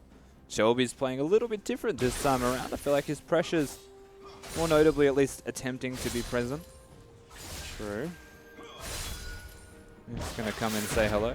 Yeah, there's the repel. Oh, nice juke there from mid-beast as Rekt is able to get so much damage. Double Thunderlords. How many Lords are there of Thunder at the moment, by the way? It seems like every game there's just so many of them. Yeah, we're in 6.1 as well, so considering we're seeing a lot less Lords of Thunder, there's still a substantial amount as the mastery, the keystone is quite strong. Chelby and Rekt, though, working together, not even hitting the cocoon, still chunking Midbeast out to the point where he recalled and got a cloth armor and then came back to lane. Not the ideal start here for the Infernum mid laner, Oh, Seb, end of the line for Chelby here as he's down to 300 health already. He's able to get into that Rift Hit the Scuttler Spiderling. buff. Oh. Seb Says just get said, out of my jungle, though. Exactly. Get out of my town. That was my Graves impression. It was a bit lacking. We'll work on it for next time, guys. You do you, mate. Yeah, farming underneath his turret as Malaz able to push him in. See, still doing great in that farm game. Of course, the range advantage can be something that Lysandra can work with, but not so much. He's trying to freeze. Yeah, and you can see immediately Rect is like, hang on, I'm not okay with this. You're trying to freeze the lane. Chelby's now going to help him push it as well to stop that from happening at all. They may even pressure him from these last hits under the turret. So Seb has to hang around. That was really cute. Here we go again, junglers. Yeah, Seb actually waiting here as Chelby doesn't get hit by the end of the line. That just knocks into the wall. Seb playing some handball now with the Raptors. Chelby needs the recall, though. He hasn't actually bought items. He's still focusing entirely on pressure. He's now bottom. Oh, Sentinel comes out at a pretty decent time. 4 Sentinels, really? Oh my, yeah, they're everywhere. Chelby's on Sentinel duty right now. He's playing them all. That's a bit of cash money. That's good news. What? We got another tweet in here. Is it just me, or are the casters just getting hotter and hotter? What the hell? Trick We question. gotta talk to the old producer because it's actually really cold in here. Yeah, I was going to say air conditioning got turned down. That doesn't actually make sense. Yeah. What are you talking about? Sorry. Oh, it's ludicrous. Whoever chooses. Never mind. Jack Attack eating some creeps here on the top lane as Malaz now able to get that pressure on. There's a bit of a sub conversation going on, guys. We'll fill you in on it later. The voice is in my ear. Yeah. I'm not sure whether they're in my head or whether it's our producer. Probably the producer is Midbeast. With a bit of a wave stacking up, Rekt may have an opportunity to start something here as he's got a huge CS advantage. Serrated Dirk now in the back pocket as well. And this is the patch where Zed's ultimate, I believe, got that slight buff. Level 6 does more damage than it otherwise did. Oh, very exciting. So you have to keep that in mind between 6 and 11. Especially at level 9, once you get all of the sacks into your shuriken. Zed is a force to be feared. You can see Destiny farming up okay, but Stealthix and Yuzuki with a lot of control in this lane this time around. And honestly, it was AV really owning it in the laning phase especially in the last game. As Chelby, he wants to try and find Jack Attack here. He's been very active on the map, but hasn't been able to find anything just yet. As Seb's just been free to wander around and shoot creeps, now even deciding to do so in the mid lane. As they're going to shove this one up, Seb just says, I'll have that one. Well, it's about trying to... They want to reset the wave, clear it out, and let Midbeast recall, you would imagine. Seeker's Arm Guard. Kind of a big deal. Might want to buy that here if you're Midbeast. Oh, there's the death mark. Seb wants to try and find it. The exhaust immediately down, but Midbeast may die. The last tick. First blood goes down 1v1 or 1v2 for Rekt there in the mid lane for AV. Oh, it's not done yet. Hang on. Yeah, Cocoon lands. Seb takes a Thunderlord, but end of the line comes out. He's going to be fine underneath his turret. And Rekt comes up massive. He's got his serrated Dirk, so the damage is there. He's been zoning away Midbeast. Quite a large amount. And this is the ideal start here for Avantgarde's mid laner as chunks him out with the Q and honestly just comes in, presses R, and ignites with an auto attack at the same time as the E. And that's enough. Calculator goes through the shield. Takes him down. Just in case it didn't, the shurikens would have. Yeah, not too bad. Jack Attack putting a traffic cone in the way of the minions. That's always frustrating. One thing to keep in mind here, though, is that Rekt didn't hyper carry the last game. He was doing a lot of damage, and he was assassinating people, which was entirely his job. Yeah. But he didn't have the team to back him up, and come team fighting, Infernum were the bigger deal. And they're still getting there in every other lane except mid, who's just struggling. If they can get Midbeast going, even find time to put him in a side lane, bring Stealthix Yuzuki mid maybe at some point, then things will start to change. But until such a point, if Rekt can continue to influence the rest of this map, doesn't look good for Infernum. Oh, Fate's Call's actually available here in the bottom lane, but Stealthic's not going to pull the trigger. Destiny. Wow, though. Yeah, that was a lot of damage. Pierce doing work. Pink Ward's kind of a big deal. If you're Yuzuki and Celtics, they will defend that with their lives, and they've just proven why. Because they can win that 2v2. Nicely done. The thing that scares me on the side of Infernum, right, is that if Rekt keeps getting advantages here, he's so far ahead, about 30 CS now in the mid lane. But if Jack Attack can't come online fast enough, you can see he has to build Magic Resist up against Malaz. If he can split push against the Trundle, then all of those problems I was talking about go out the window.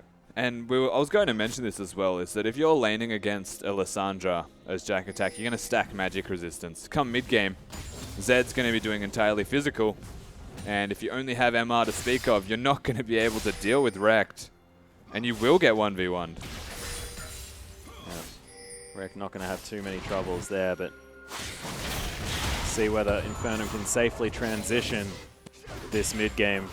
He's going to ask some questions of the team. Also the Uzi item build that we saw. Oh, yeah. Going pickaxe on Ezreal straight after the tier.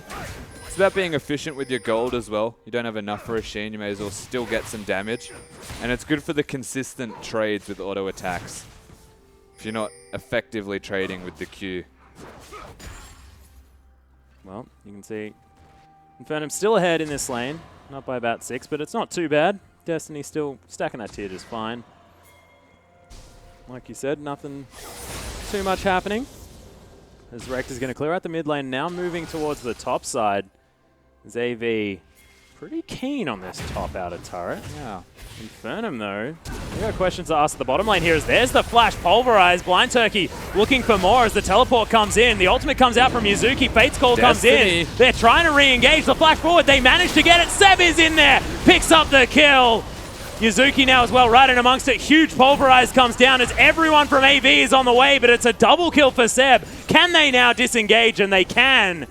As everyone from Avant says, well, we're a little bit late. Infernum get here quicker. They make it work faster than Avantgarde can react. Chelby was near top. Rekt was still in the middle lane. And this is a big win for Infernum as Avant being the ones to engage. For it to not go the way that they want is a massive deal. Malaz comes in, but Yuzuki slows him down to the point where Lissandra can't even get the ultimate off. It has to go onto the most irrelevant member in Yuzuki. Seb comes in and just blows them up. That's the double kill. Just like that, Graves is on the board. Yeah, and I have to say, I really loved that ultimate use from Yuzuki there in the bottom lane, making sure that Malaz couldn't just walk freely forward. Got knocked up, slowed down, and then in the end had to just do mostly disengage. This is the worst middle lane in history right now for Midbeast. Look at the farm. Yeah, he's not having a great time. That's far from okay. Oh, God. Well, at least he does have one upgrade. Like, if he was Rammus right now, he still wouldn't say okay. Like, that's how bad this is.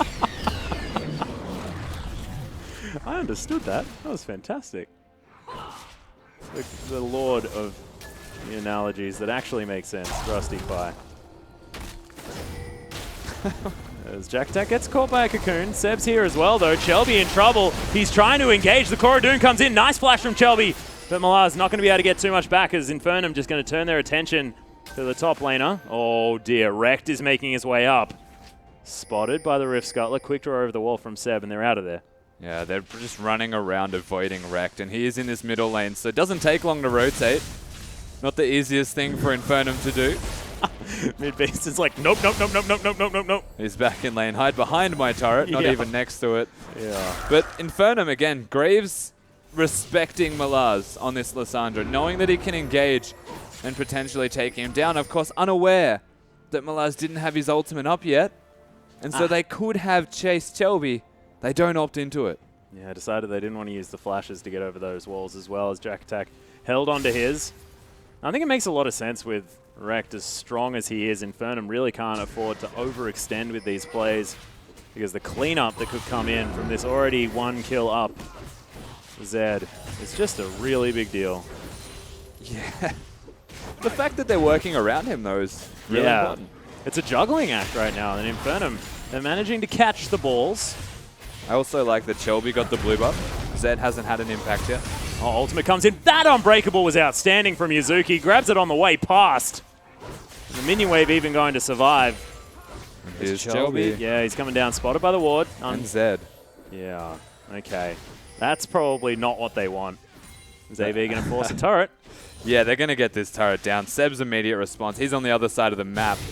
Mid-beast walking down would be a big mistake anyway. Just concede the turret. Let Rex have the blind pressure. Oh, He just God. cleared a pink ward exactly where he was standing. So no one's going to walk there. He might dive mid, though. Looking for it potentially, but nice pressure from AV. In the bottom lane, able to lock down that turret. Wrecked, like you said. Really wants Yeah, it. thinking about that dive. The turret not doing that much damage to him as well as he goes back to farming out those creeps that he's doing so effectively. AV transition to a dragon. So nice control of this early game so far from Avant. There it is. Deathmark comes down. Wrecked gets exhausted underneath the turret. Deathmark not going to quite be enough damage. And that is all of the summoner spells used on both sides. We'll see whether Infernum can get anything out of this as Destiny, he's backing, not a lot of mana. Dragon is going to fall in favor of Avant. Mid-beast played that as well as he could with what he had. And what he has is not enough to deal with Zed right now. Oh, Didn't yeah. drop the ultimate, though, unfortunately, to deny any kind of movements, mobility out of the Zed. Rek just gets away casually with half his health missing. I think when you're that busy saying nope, nope, nope, nope, nope, nope, nope, it's hard to find the R button. I don't know about that. They're professional players, Atlas. Hey, that's a very good point. It's one of their 4 buttons that they have to be able to press. But Zeb's also holding the wave for him, so smart play from Infernum trying to keep the CS of Victor at least as close as they can to that of Wrecked. Yeah, doing the best he can. But, man, 60 CS in favor of this Zed. It's very, very scary. I have to say, mid-beast, as long as they can just continue, make it to the late game as best they can, he will be all right. Oh, this pink ward finally looking to go down in favor of Avant. Have a pink of their own as well, as Yuzuki just going to people's elbow the ground before he heads home. And Stealthix now with Swifty Boots and the Blade of the Ruin King. His first relative spike. Wants to be able to find that Renan's Hurricane if he can as mid-beast. Walking through, trying to get some vision. Navy going to swiftly remove it.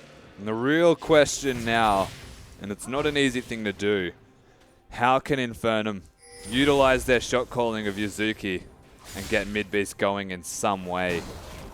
Or win the game by avoiding mid lane entirely?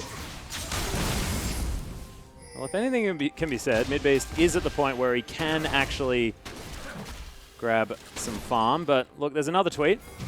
OmniSynced has said, "Oh dear, please hide that mid lane gold difference. I don't want to see that. It's disgusting." Well, look, I'd say you're probably correct there, as we're going to show it to you now. So that's 2,000 gold. Look what you've done. I'm sorry. Now as soon we as have you tweet, to see this. You tweet a request, and that'll be swiftly ignored, and most likely going the other direction. I apologize. Well, Gravity Field going to go down. Mid-beast going to prevent any following of that shadow. That is a 2-0 Graves that just walked into the middle lane, lost most of his health, and then quickly said, hang on, no, that's your problem now. Yeah, you deal with that, mid-beast. I'm just going to go back Reap to my what you jungle. sow, mate. But he's stuck. They have to deal with mid lane. And Avant can work around this, knowing where Graves is, knowing that Wrecked can easily 1v2 or rotate accordingly because he's wave clearing confidently. Yeah, they're playing around their strengths really nicely. Jack Attack still in the top lane, about 10 CS behind Malaz, who is holding on to all of that utility for AV. But with that isolated, AV still find themselves the stronger team here on this bottom side with this potential 3v3. Oh, Destiny throws out the ultimate there as Infernum do understand that that is now on cooldown. Yeah, mid-beast now trying to rotate around, understands that probably not going to be able to do much about this Zed as Chelby takes a combination, but Wrecked has blown the Ghost Blade. Jesus. Well, I've just watched this series of events in the middle lane where mid-beast pinged that Wrecked was missing, and all he did was sit like in this exact bush and think that he was safe. Yeah. It is not. But no one is safe. Oh, God. Definitely not mid-beast. He's having a struggling time right now.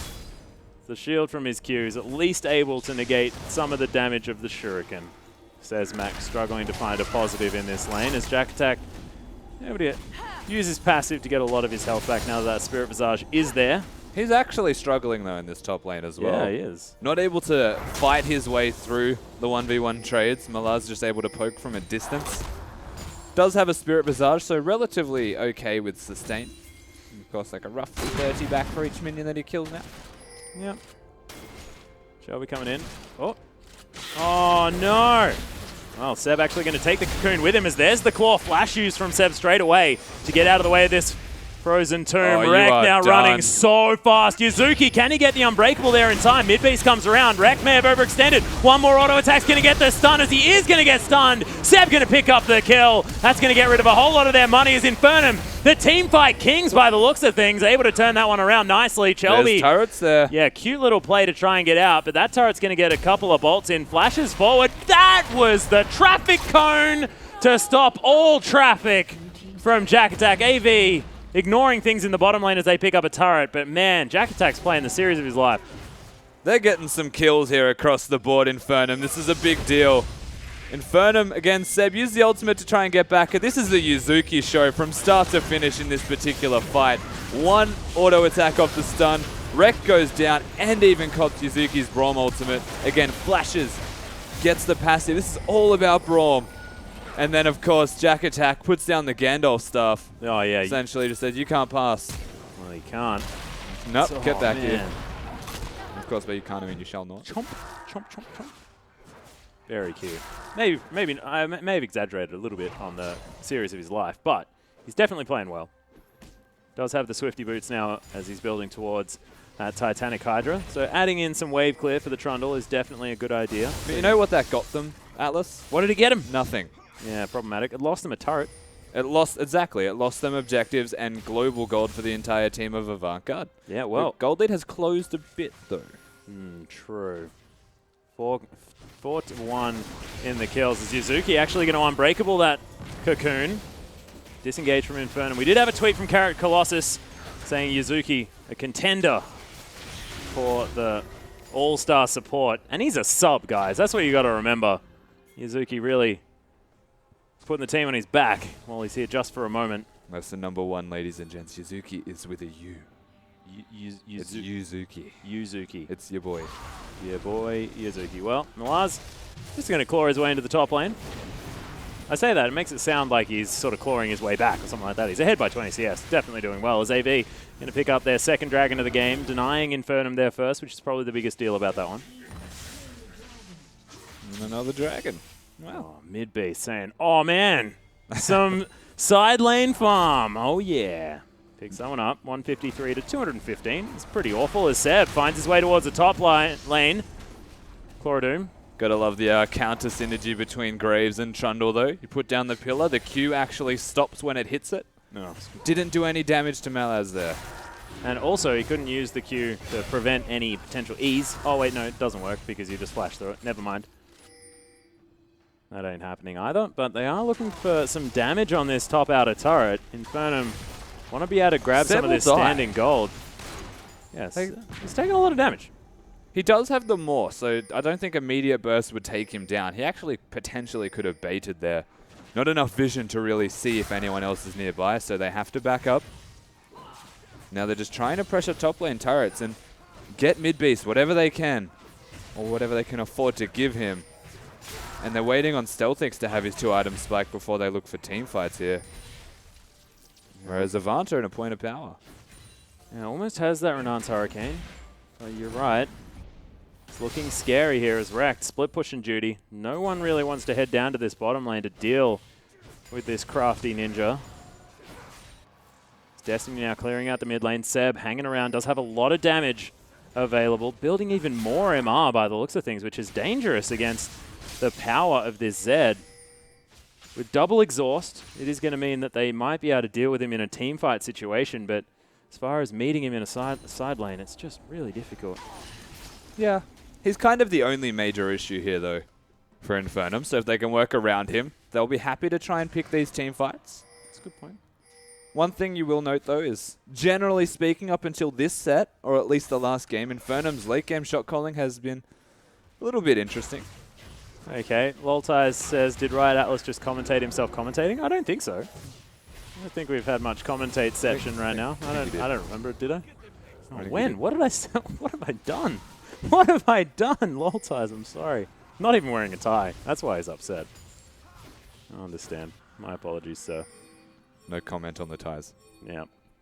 It's just it's not how it's going in the OPL at the moment. But Infernum, they're trying to clear out this mid lane. Are going to do so effectively, but Avant moving all the pressure in. They're trying to, though. This is, again, Avant, when they get slightly ahead, they're now feeling confident. They're looking to get vision around the map.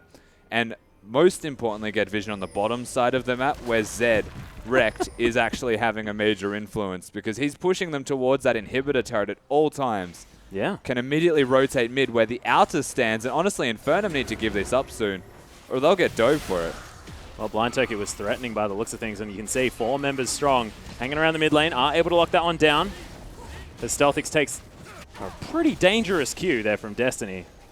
It's Jack Attack putting on the pressure now in the top lane. They should swap. So Malaz does need to recall, but Jack's making his life a living hell and saying you can't.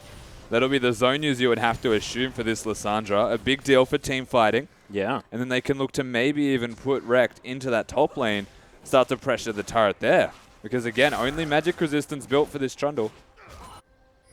Yep, Destiny just going to use that scrying orb, but not going to be spotted heading towards the top lane. And they just want to move around, grab all of these turrets, and you can see AV, they've had a lot of control over that. Of course, only one falling in favor of Infernum there in the mid lane, as you remember. There's no one near mid-beast, but he's just permanently showing respect and hiding from everything. It's like, nope, nope, Like, nope. you can see it. It's the way that he's walking, right? Like, Yeah. Or permanently trying to juke a skill shot that might be coming from the if brush. someone's here, I'll be fine. Yeah. But Stealthix, he's managed to pick himself up the Renan's Hurricane, now going towards the QSS that he will definitely need against everyone. Not sure whether you can get rid of both a Frozen Tomb and a Death Mark, one after the other, but if they do them at exactly the same time, he'll be able to do it. Seb's got one as well. There's the Pulverize in, but Blind Turkey may have to be careful here as Jack Attack. He's hungry for some steak. There's the knock-up from Stealthix as well, as Blind Turkey soaking a lot of damage with the ultimate. Teleports come in. Malaz wants to find it. The exhaust is down. Frozen Tombs himself as AV just kiting forward. Zonya's down at the same time. He's soaking a lot of aggro. Zed's on They the flank still now. die. Flashes out. In comes Rekt. He's exhausted as well, but Seb trying to get damage across. He gets the shutdown as Midbeast grabs the kill. It's a messy fight that Destiny may be able to clean up. There's the Blade of the Ruined King. Stealthix trying to make this one work, but he explodes. So damn dead as Jack Attack was still trying to work things out. Oh no, Jack, Grasp here the we Undying. It was close, but that's going to be the ace for one. AV stomping over that fight. And being able to get out of a team fight like this, Ivanka, with blinking health bars on nearly every member besides Destiny and Rekt, is a sign of their team fighting prowess actually coming out trumps in this particular engage. Seb, Jack Attack, they try and go all in. Even Stealthix uses his ultimate to throw in Yuzuki, and you have to say that's a big mistake because Malaz comes in, uses the ultimate on himself and hits 4 members. Midbeast finally makes his way in, but they blow the ultimate, and now Rekt shows up. And this is where everyone starts to just explode. Jack tries his hardest in these fights to stay alive and kill people, but he's honestly just a Trundle and doesn't actually do that much. And gets kited and kited. And it's actually frustrating to watch how much he got kited. I could have flown him on a string. It was quite frustrating. Of course, now he wants to build... Oh, it looks like he's going for a different item. Not actually picking up what was to be assumed to be that Iceborne Gauntlet once again. Because he's got a chain vest just chilling. Thornmail? Yeah, maybe. Well, that's what it looks like, right? But don't know. May have just wanted more armor. He just got what he could afford. Don't blame him, of course. At this exact point in the game, Ivan have blown the map open. They're going to put Zed against Trundle now. It's the only thing Infernum can actually afford to do, utilize the teleport as some form of advantage when it comes down to it. Yeah, that's true. Oh, Christmas Trees has tweeted in. Of course, former mid laner for Sudden Fear that used to be in the OPL. Midbeast, too much time in the gym and not enough on the Rift. But Seb is picking up the slack. I think it's a good call. Seb has been having a decent series. It's difficult for him in the last team fight, though. I think that was a hint of jealousy of the gains. Just quietly. Could be. Could be. You don't know anything. You might have a laptop at the gym. Just treadmill. It's hard to run on a treadmill. If you stop spinning the bicycle wheels. Oh, when that's the true. You could do the computer turns cycling off. thing. Yeah. These rules at spin Destiny class, and boys. Don't worry Avant. about it. Actually started up this Baron. Oh. That'll get low really quick. Rekt is coming in for the flank. Here's the engage from Blind Turkeys. He's trying to get something done. Oh, Yuzuki with the Unbreakable at mid-beast. Has to use the Zhonya's early. Rekt still trying to get the work done. Locks down Seb, but he's going to trade 1-for-1. This is still only 1-for-1 in total here. Oh, Jack Attack. Oh, there's the ultimate coming out of Stealthix Blind Turkey. He'd already used the ultimate. Good for Infernum. Yeah, fantastic use of the pillar, but it is Destiny picking up one. Rend comes out, but doesn't get anything. Malaz slowed down. They're not dead just yet. 2 for 2, very close. And they actually get an even trade here, Infernum, even with Rekt getting into the back line. The Zhonya's Hourglass from mid-base is enough to avoid a lot of burst.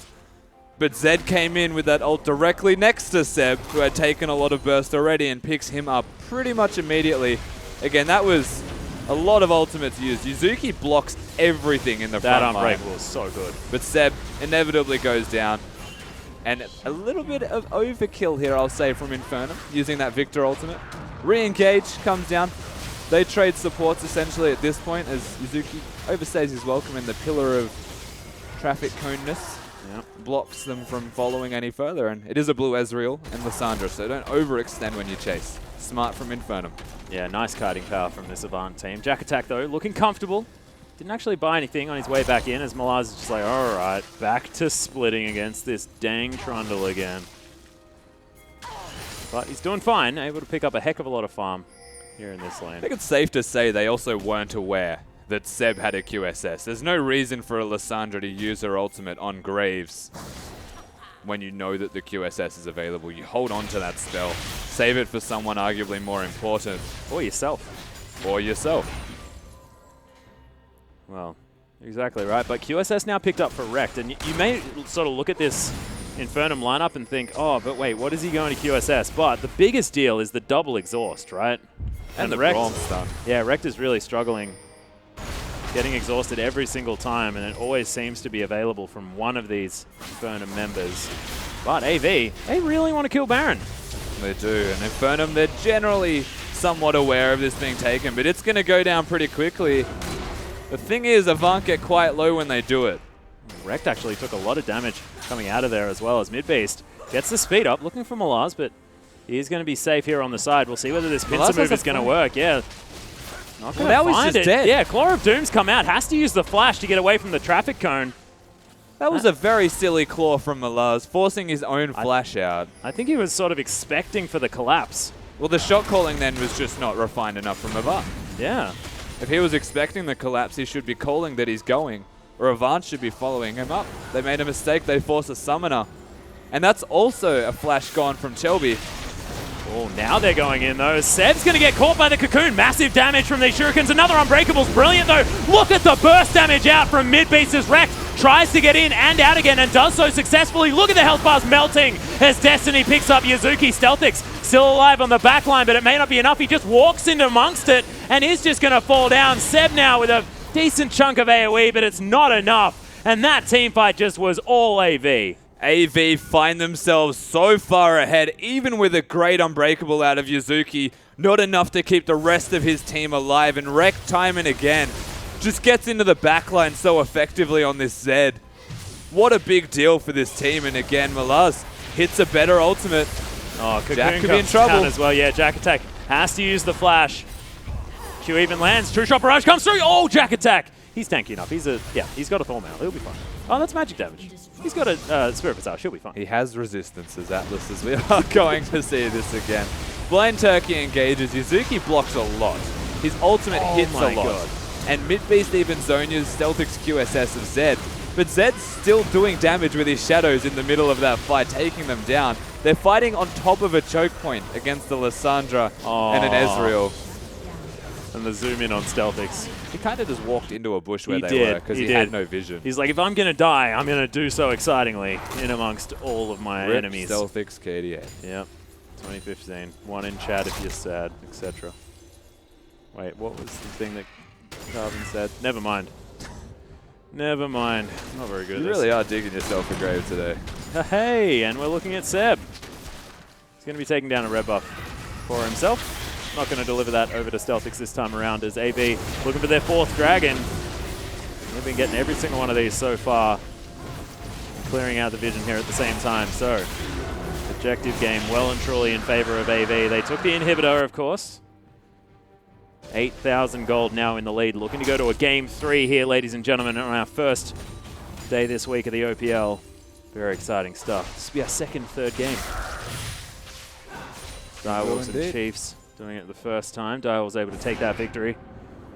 We'll see whether AV can follow up with a win after this, or whether it's going to be Infernum discovering what went wrong and fixing it. And so far, the perfect game from Malaz is yet to die. Yeah. Kind of just being the facilitator for his team, 1-0 and 9. And weirdly enough, Wrecked. His scoreline doesn't reflect exactly how much he's doing. It's more so Destiny that's reaping the rewards here of the effort and emphasis that Infernum are placing on this Zed. He's also just creating this sort of area that no one can enter for Infernum. Well, that's the thing. They're entering that area, but they're putting 2 exhausts and 2 QSSs and a Braum ultimate onto him. Yeah. And he just presses his own QSS and runs away. He's also very, very fast with this Swifty Alacrity. But we'll see exactly how this game goes. Of course, it's not over just yet, but Avant definitely in control. As it's largely been a battle of supports as well. As there's the Cocoon. Unbreakable comes in. Yuzuki going to get pulled out. Malaz looking for the re-engage, but he's going to get destroyed before he can Zhonya's. Infernum, they grab a pick. The teleport comes in from Jack Attack. And they're pinging out the mid lane. Infernum think that they might be able to get something done. Cocoon not going to go where they want it to, as Destiny has to use the Arcane Shift to get over the traffic cone. I don't think they can get anything done here, Infernum. There's a big risk. Still 4 members alive with their ultimates available. They do have 35 seconds on Malaz, and his perfect game's out the window. Now the ultimate goes through. Yuzuki's Unbreakable was decent there, but Seb is going down very low. They're able to get the inner turret. Shelby now flanking from the side. Destiny poking through. Yuzuki taking so much damage here as Wrecked. He wants to clean up the members of Infernum right now. Whose kingdom are we in now? I'm not sure, Jack Attack, because Wrecked is chasing after you real fast. I don't know why they didn't try to fight sooner, Ivan. I guess they were just a little bit concerned. They were stuck in their own jungle, so the inside track was Infernum's. They can now force the Baron. No teleport even available. Infernum is seeing it go down. It's gone. They have to watch in terror as the Baron gets obliterated here by AV. Nice secure there by Chelby as well, but of course no one was going to steal it. And Seb says, well, I'll take my own jungle camp as he kills a wolf. Not sure whether that's going to have as much effectiveness, as that Baron did fall very, very quickly. Avant now looking to push forward. Malaz even has that as he heads towards the top lane with a death cap. And Seb played this game well. He is 60 CS ahead of Shelby. 2 extra kills. And honestly, this whole game has just come down to Destiny and Wrecked. Blind Turkey's been playing out of his mind as well. He's been a very solid support. Oh yeah, it seems to be largely a battle of supports here as well, because Yuzuki's been playing brilliantly. But Blind Turkey, especially in that last team fight where they got so much work done, he had a 4-man Pulverize in there that just looked so, so good. Both of these support players, we've talked them up before. Of course, Yuzuki, of course, his debut here in the OPL, but Blind Turkey has been great. Steric's Gauge completed for Stealthix. Double defense. He really doesn't want to get bursted. Is understandable. Jack, what are you doing? Tanking a bunch of minions is what he's doing. Wave clear from Infernum is decent, but there's the ultimate out. Wrecked is down, and he will be able to destroy Jack Attack, who does at least use the Subjugate. He's getting a bit of his health back. His mid base has found his way in, but Wrecked just goes back to his Shadow.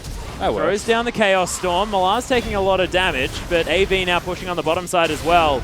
It's a battle on multiple fronts. Jack Attack's gone back to base. They have broken in. And AV just say, well, we'll get back up here in the top lane, and they're just getting ran around. Yeah. Really nice strategic play here from Avant as they take down every inhibitor, although the mid lane has respawned.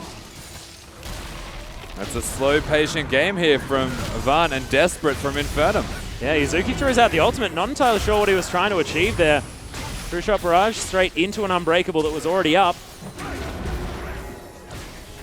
Once again, Destiny just back on this inhibitor, doing a lot of damage. And that mid as well. Bloodthirster build. Yeah, Rex, Ghost Blade down. Every inhibitor and Infernum, they're going to have to play tower defense for a very long time if they want to find their way back in. And Ivana so far ahead, 10,000 gold now as there's the ultimate onto mid-beast. Malar's trying to get in amongst it as well. He's exhausted, but that means there's not one for Rex as he's just going to get in amongst it and destroy everyone. Jack attack in the backline. Thornmail or no Thornmail, you are going down, Troll King. And Stealthix protecting the KDA on the fountain as he watches his base get dismantled. AV are taking us to a game 3. Avant-Garde, they step up massive in their second game here. They work out what they had going wrong in the first game. And a massive performance here from Rect in particular carries them through to the late game where Avant's team fighting seems to come up trumps. Yeah, and Avant just utilizing the fact that he had such a lead to destroy structures around the map. It was fantastically well played on this Zed, and I really want to see more of that out of him. We didn't see it out of his LeBlanc in game number 1. We'll see whether it continues in game number 3. Yeah, it was the ability to continue to pressure. The LeBlanc was like the one-and-done champion. The Zed stayed relevant and forced everything from Infernum. Yeah, exactly. Well, we are going to throw it to our analyst desk just to break down that game and see exactly about Avant's first victory here in this series. Thank you so much, Atlas. I'm still Spawn, joined with Sybil and Pastry Time, and that was a very clean game out of Avant. Let's just start in the mid lane. Rect had a much better performance this time around. Yeah, Rect really showed up on that Zed. He had a huge CS lead, was really showing how strong he is on that champ, and he carried it through and won the game for him. Kind of what we wanted to see from the boy, I guess. Like, we know he's a big carry player. He's very aggressive. And really fun to see him take Zed confidently into Victor, which can be tricky.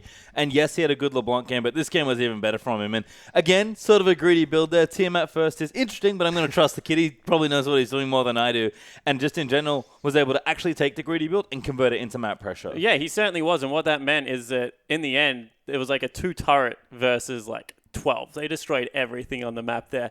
And that pressure in the mid lane just didn't ever allow Infernum to get into a position to siege out anything. Yeah, really. They just, I think AV it took a while for them to know what they were going to do, but post 30 minutes, they really closed it out well, I think, yeah. Yeah, I think in general it was driven by how well Rect played there on the Zed, but Avant definitely looked cleaner in the fights that they did take as well. We tried to see Infernum sort of get back in there and use the same strategy, but they just couldn't quite get it going. But let's talk about some things for Avant that still didn't look that great, because when I'm looking at the top lane, you're a Lissandra against a Trundle, and Trundle is equal in farm, arguably scaling a lot harder. Malaz seems to be struggling this series against one of the veterans of the team, Jack Attack. Yeah, he was doing okay in the 1v1, but I think the Trundle was really showing up more until it came to the team fights, which is when... what was his name again? Sorry. Malaz, yep. Malaz, sorry. Malaz really showed up in team fights on that Lissandra. He really put out the damage. Yeah, I'm going to agree and disagree. I think Malaz had some excellent moments there on Lissandra, locking people down, especially early on, had some key fights.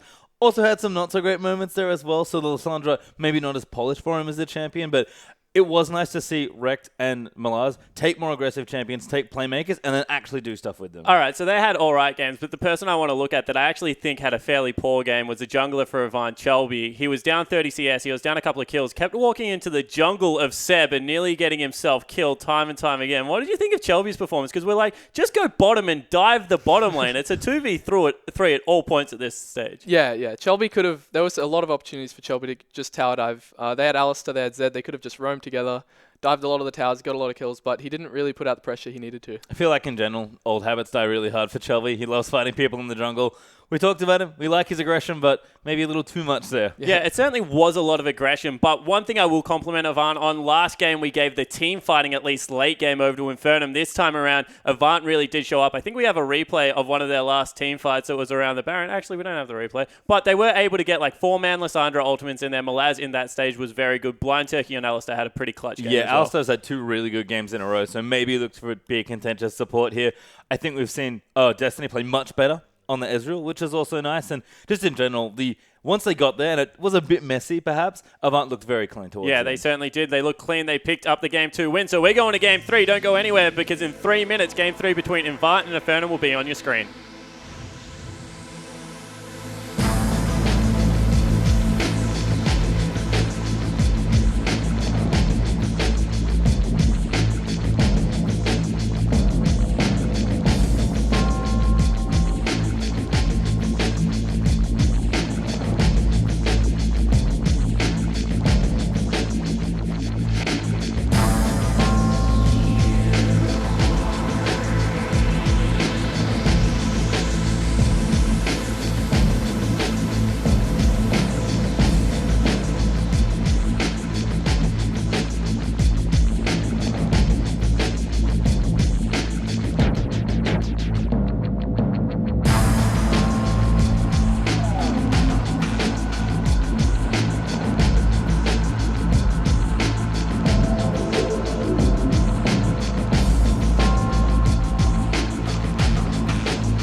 Welcome back to the OPL, guys, where it is currently 1-1 between Avant and Infernum. We're going down to the wire, Game 3. I'm still Jake Spawn Tiberi, joined by Sybil and Pastry Time.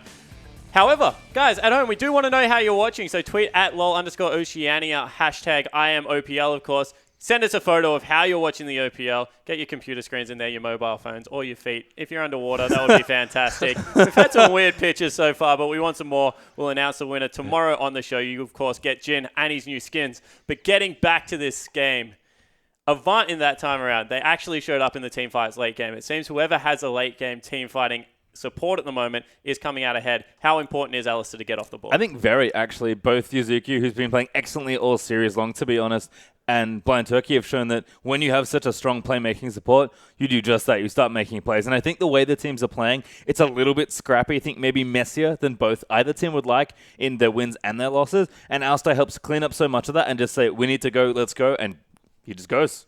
Yeah, and on the other side of the rift, we saw Graves picked up. This is a power pick at the moment, Sybil, but no CC out of the victim meant that he really couldn't get into the mid lane and tie the Zed down. Is Graves a good pick, or do you need that hard CC in your lanes to be able to make him work? He does bring the damage, so you're right. He does need some CC from his laners to get the ganks going. But yeah, he's a good jungler, of course. He can really scare the other jungler with his damage. I think it comes down to not getting so far behind, which Midbeast did, because when he got that far behind, Graves couldn't really gank. He couldn't go near mid because he would just die to Zed, so yeah. Yeah, no jungler's going to save you in that situation, unfortunately. Yeah. So it is a matter of, I think, maybe looking at the mid lane for Infernum as well. Midbeast has struggled 2 games in a row. Wrecked couldn't convert in game 1, absolutely converted in game number 2. So I think with the way Shelby's playing, not applying as much pressure, Seb can afford to maybe make sure Midbeast gets through the lane, because in team fights, he's looking quite good. Well, that's the other pick I wanted to concentrate on, because, we're talking about Alistair, and I think the casters hit on it a lot, how he sets up fights. But the follow-up that came out of Lissandra was also really key, and that was another pick that swaps sides of the rift. Is that a champion that they're going to look to lock down early to try and counter a lot of the assassin play out of Wrecked? For sure. I think decisive champions like Alistair and Lissandra, where it's easy to just be like, all right, I'm going, and then you just go, you start the team fight, and if you think you're going to win the team fight and you have those champs, you can just start the team fight and win it. So, yeah, I think it's not unsurprising that we've seen 2 different team fighting teams, and then there's kind of an imbalance in how good a lot of the Krakatron utility is in some of these champions. I think for these guys especially, you cut 2 games, it's a little chaotic. You're not really sure maybe where you're getting your advantage from. So yeah, take decisive picks, like Sybil said, and just go for it, because that's all you really need in this game is to find your lead. And Avant were behind in game 1, but they were able to find decisive fights with the crowd control. Yeah, they certainly did, but I think that there's also a little bit going on with the decision-making of Avant. We talked about late game, they looked good. Mid-game, Shelby didn't look that fantastic. We already hit on him. Destiny in the bottom lane had a moment where Aegian was like, he would just sometimes dash forward for no reason. We saw it on the Ezreal. He just jumped into 2 members. He looked like he had it together, but will a moment like that cost Avant the game potentially? Of course. Those are mistakes you cannot afford to make here, especially with every team now going the full distance in the series and gaining more experience against each other. I think Destiny is a very integral part of his team as far as damage done and team fights goes. And if he doesn't play the fight smoothly, and he did in the last game, thankfully, after the landing phase flub, if you die randomly as an AD carry, that is like the biggest sin you can ever commit. What are your thoughts on Destiny's performance so far? Well, I think he's done pretty well, other than that one goof up, which was a bit interesting, because he had no mana and he just E'd in, just instantly died. And there was a TP right next to him as well. It was a bit questionable. But yeah, he's been playing team fights pretty well, yeah. For those watching at home, Sybil's actual response was, I have no idea what he was even thinking at that point. So it was an interesting decision making, and I want to hit on it because Avant and Infernum, they're the 2 young sides, and both times we've seen that whoever's going forward making proactive plays is winning, because it's generally easier to win team fights when you are the team on the offensive here. I just don't understand why the games are going to 40 minutes. It's a fast meta. Is there something they can do earlier in the game to really lock down and make sure it's not going to the late game team fights? Yeah, it's just a matter of being decisive, really. It's pretty obvious that both teams are struggling to figure out what they need to do to close the game before 30. They're waiting way too long to spike and just force the fights. They don't really know when to fight. They're just sort of walking around and, I guess, baiting Baron. It was not working for AV for a bit there. Yeah, it's often a symptom of younger teams that they don't know how to close as well. And there are a lot of complex decision trees in the league. Kind of learning them on the fly, especially with Infernum having like a new support in Yuzuki who might be doing a bit more of that, but also means that you have to adjust to that dynamic in the team as well. Just in general, like, League's a complicated game. I agree. Like, we've seen teams win team fights with big go buttons. Maybe pick some big go buttons and make sure you tell your team, say go. Yeah. Well, that might actually be the response because the teams are ready to get onto the Rift. So let's throw it over to Atlas and Rusty to get us in for Game 3. Thank you very much, Jake. And yeah, we are here ready to get into game number 3, and we'll see whether those power picks do go over to the side that needs them as well, because we saw, I mean, it was sort of from the very beginning of that draft for AV that really sort of sealed those tools that they were able to gather. Yeah, absolutely. Being able to pick the Z, I think most importantly for Yeah, Avant that's true. was the biggest deal. I'm going to keep touching back on this. Rekt is an assassin player, and being able to pick Z is the biggest deal. He had a magic damage top laner, and that's the big question mark coming into this draft is, are they still going to give Malaz something like the Lissandra that he honestly wasn't that great on, but he wasn't horrible. He did his job. Yeah, he did. Of course, talking about the fact that Jack Attack was still even on farm speaks to Jack Attack's ability to lane on that Trundle, but he just wasn't able to get anything done in that late game. And we are going to see the Lulu band away one more time as Avant-Garde are going to head back to the blue side of the Rift. Infernum, of course, managing to pick up their first victory on the red. See whether red side is going to come out victorious, Infernum taking this victory, or whether Avant can ride their momentum that they were able to gather from game number 1. And I'm really glad that you brought up Rekt here as well, because it just seems that if he can actually translate what he does in the laning phase to the rest of the game, Avant look like a much better side. We'll see whether he can do it this time around. Lissandra actually going to be banned away, so there's the change on the Avant side. Lulu, of course, has been a staple ban throughout this series. Poppy as well hasn't poked her head in so far. But That was Lissandra a gonna be change banned on away. the Avant side, though. You have Yeah, to not remember wanted to that first pick it. Lissandra was picked by them last time, which means their first pick is going to be different this time. Maybe they want the Tahm Kench Or the and to Alistar. not ban it away. Or the Alistar again. They get rid of a strong champion that they know Infernum want to pick. Midbeast did in that first game. Yep. They don't want it themselves because they want something else. Well, Gangplank, of course, is going to be banned away. Not going to allow that to fall into the hands of AV. Rise still available. There's a definite option here as Avant. They've taken a long time waiting for this one. Tahm Kench is going to be the ban. So Malaz not even wanting to go back on that champion. They were happy to first pick it in game number 1, but it didn't work. So saying, well, we'll try something else. Rise is going to be banned. So Infernum sort of forced into similar banning. As getting rid of those power picks is a big deal. Well, the Alistar's there now. That's going to be the first pick, right? Very Sort of. easy for them to go straight for this champion. Lock it away if they would so choose. Of course, we know Yuzuki has more than just that up his sleeve. Oh, yeah. But if they go for this Alistar, doesn't reveal anything, gives them that solid tank role for their team. And Blind Turkey was a good Alistar. He most certainly was. Well, AV, they're still taking some time figuring that one out. But what are the other power picks that are still there? I'm looking at the Graves being still available. Corki is another big one. And Avant, they've decided to go straight to it. Infernum, they can now pick up the 100% win rate in this series, Alistar, if they wanted to. Yeah. But of course, other options are available. Blind Turkey can just go back to his Thresh once again, have a fantastic laning phase on that champion. And we'll see whether this is going to be Destiny picking up the Corki. Of course, he's already dressed as a Corki before in our All-Star Challenge. So, look, it's in fact his Twitter profile picture. He may be ready to play this Corki. Sure, Destiny maybe going for this Rekt. Again, it's a mid-champion also, Corki Yep. at the moment, so it's entirely possible can go between them. And just an all-around very strong first pick. Of course, you're leaving open champions such as the Alistar. The Ezreal is also good as a denial tool to take away from them if they choose to double flex. Corki would generally be the mid lane option there, but very difficult in the mid game to deal with Ezreal and Corki. So I would like this taken away from them. Yeah, well, they are getting rid of it.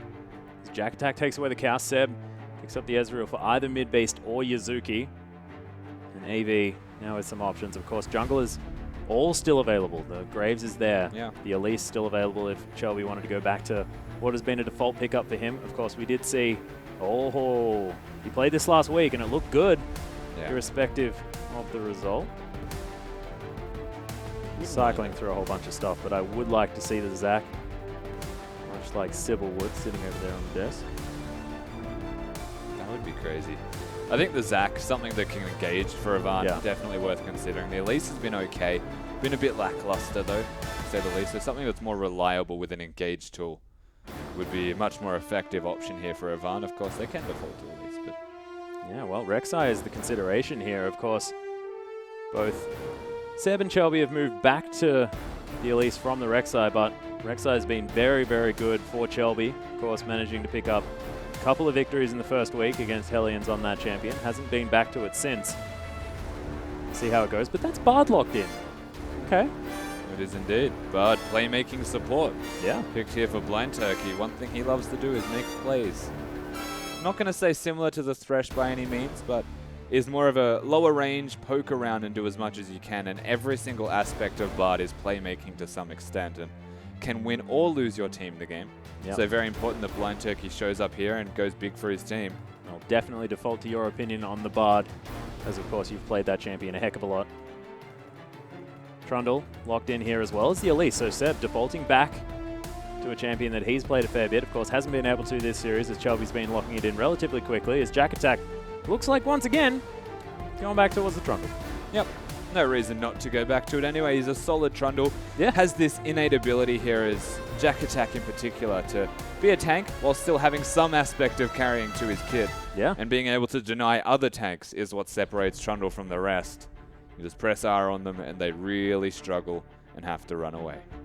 Oh, Blind Turkey hovering the Zed as Malaz going for a look at some lane control as the Gnar was there. I'm not sure whether Sejuani is going to be the option. Haven't seen a lot of her recently, but Especially not in top lane. yeah. It doesn't work very much. And I was actually going to mention this guy. Of course, Malphite made his way through a couple of drafts now as well. Is going to be locked in, as it is going to offer the team a little bit more magic damage. Of course, Corki already going to be doing that. And it is going to be the AD carry Corki. So Destiny heading down to the bottom lane with Blind Turkey on the Bard. And it's a decently well-rounded team comp here from Avant. Lots of engage options. I think that's the best point that you brought up though, is the mixed damage. So Corki does a lot of magic damage. Bard naturally does a lot of magic damage as well for a support. And Malphite's capable of doing his own chunk of this magic damage, which gives Rekt the opportunity to play an AD mid laner. And we saw his Zed, we saw how good he is on this champion. He's just going to default back to this champion.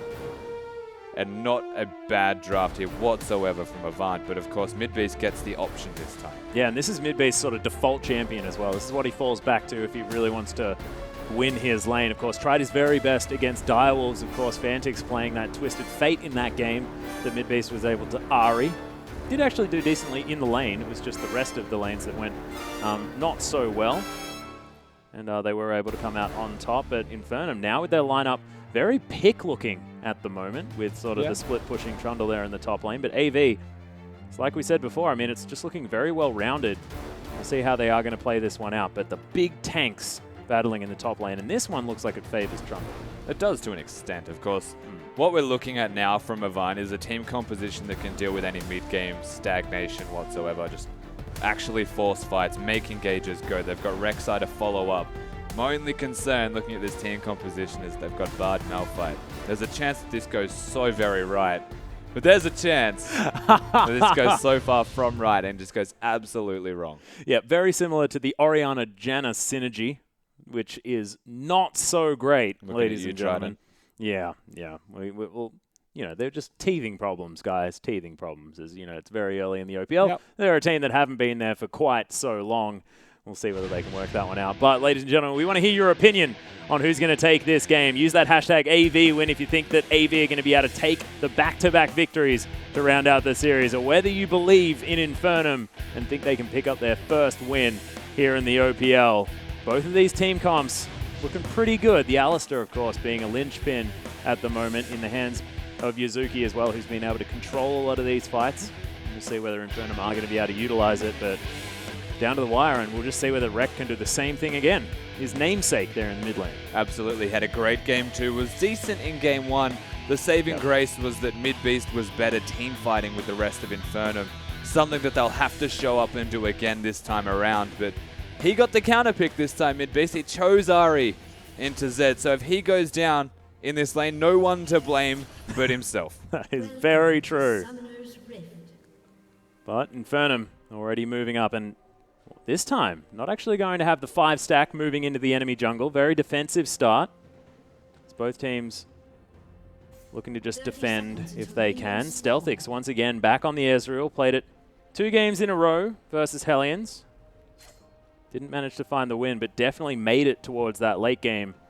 And it was a few strategic errors that didn't quite work out as Blind Turkey just wandering into the enemy jungle, putting down what I like to call the E-Gym ward. Why do you call it the E-Gym ward? Because he does it every single game and he never gets punished. Okay. Just wanders in there. Chucks Fair it enough. down. No fear.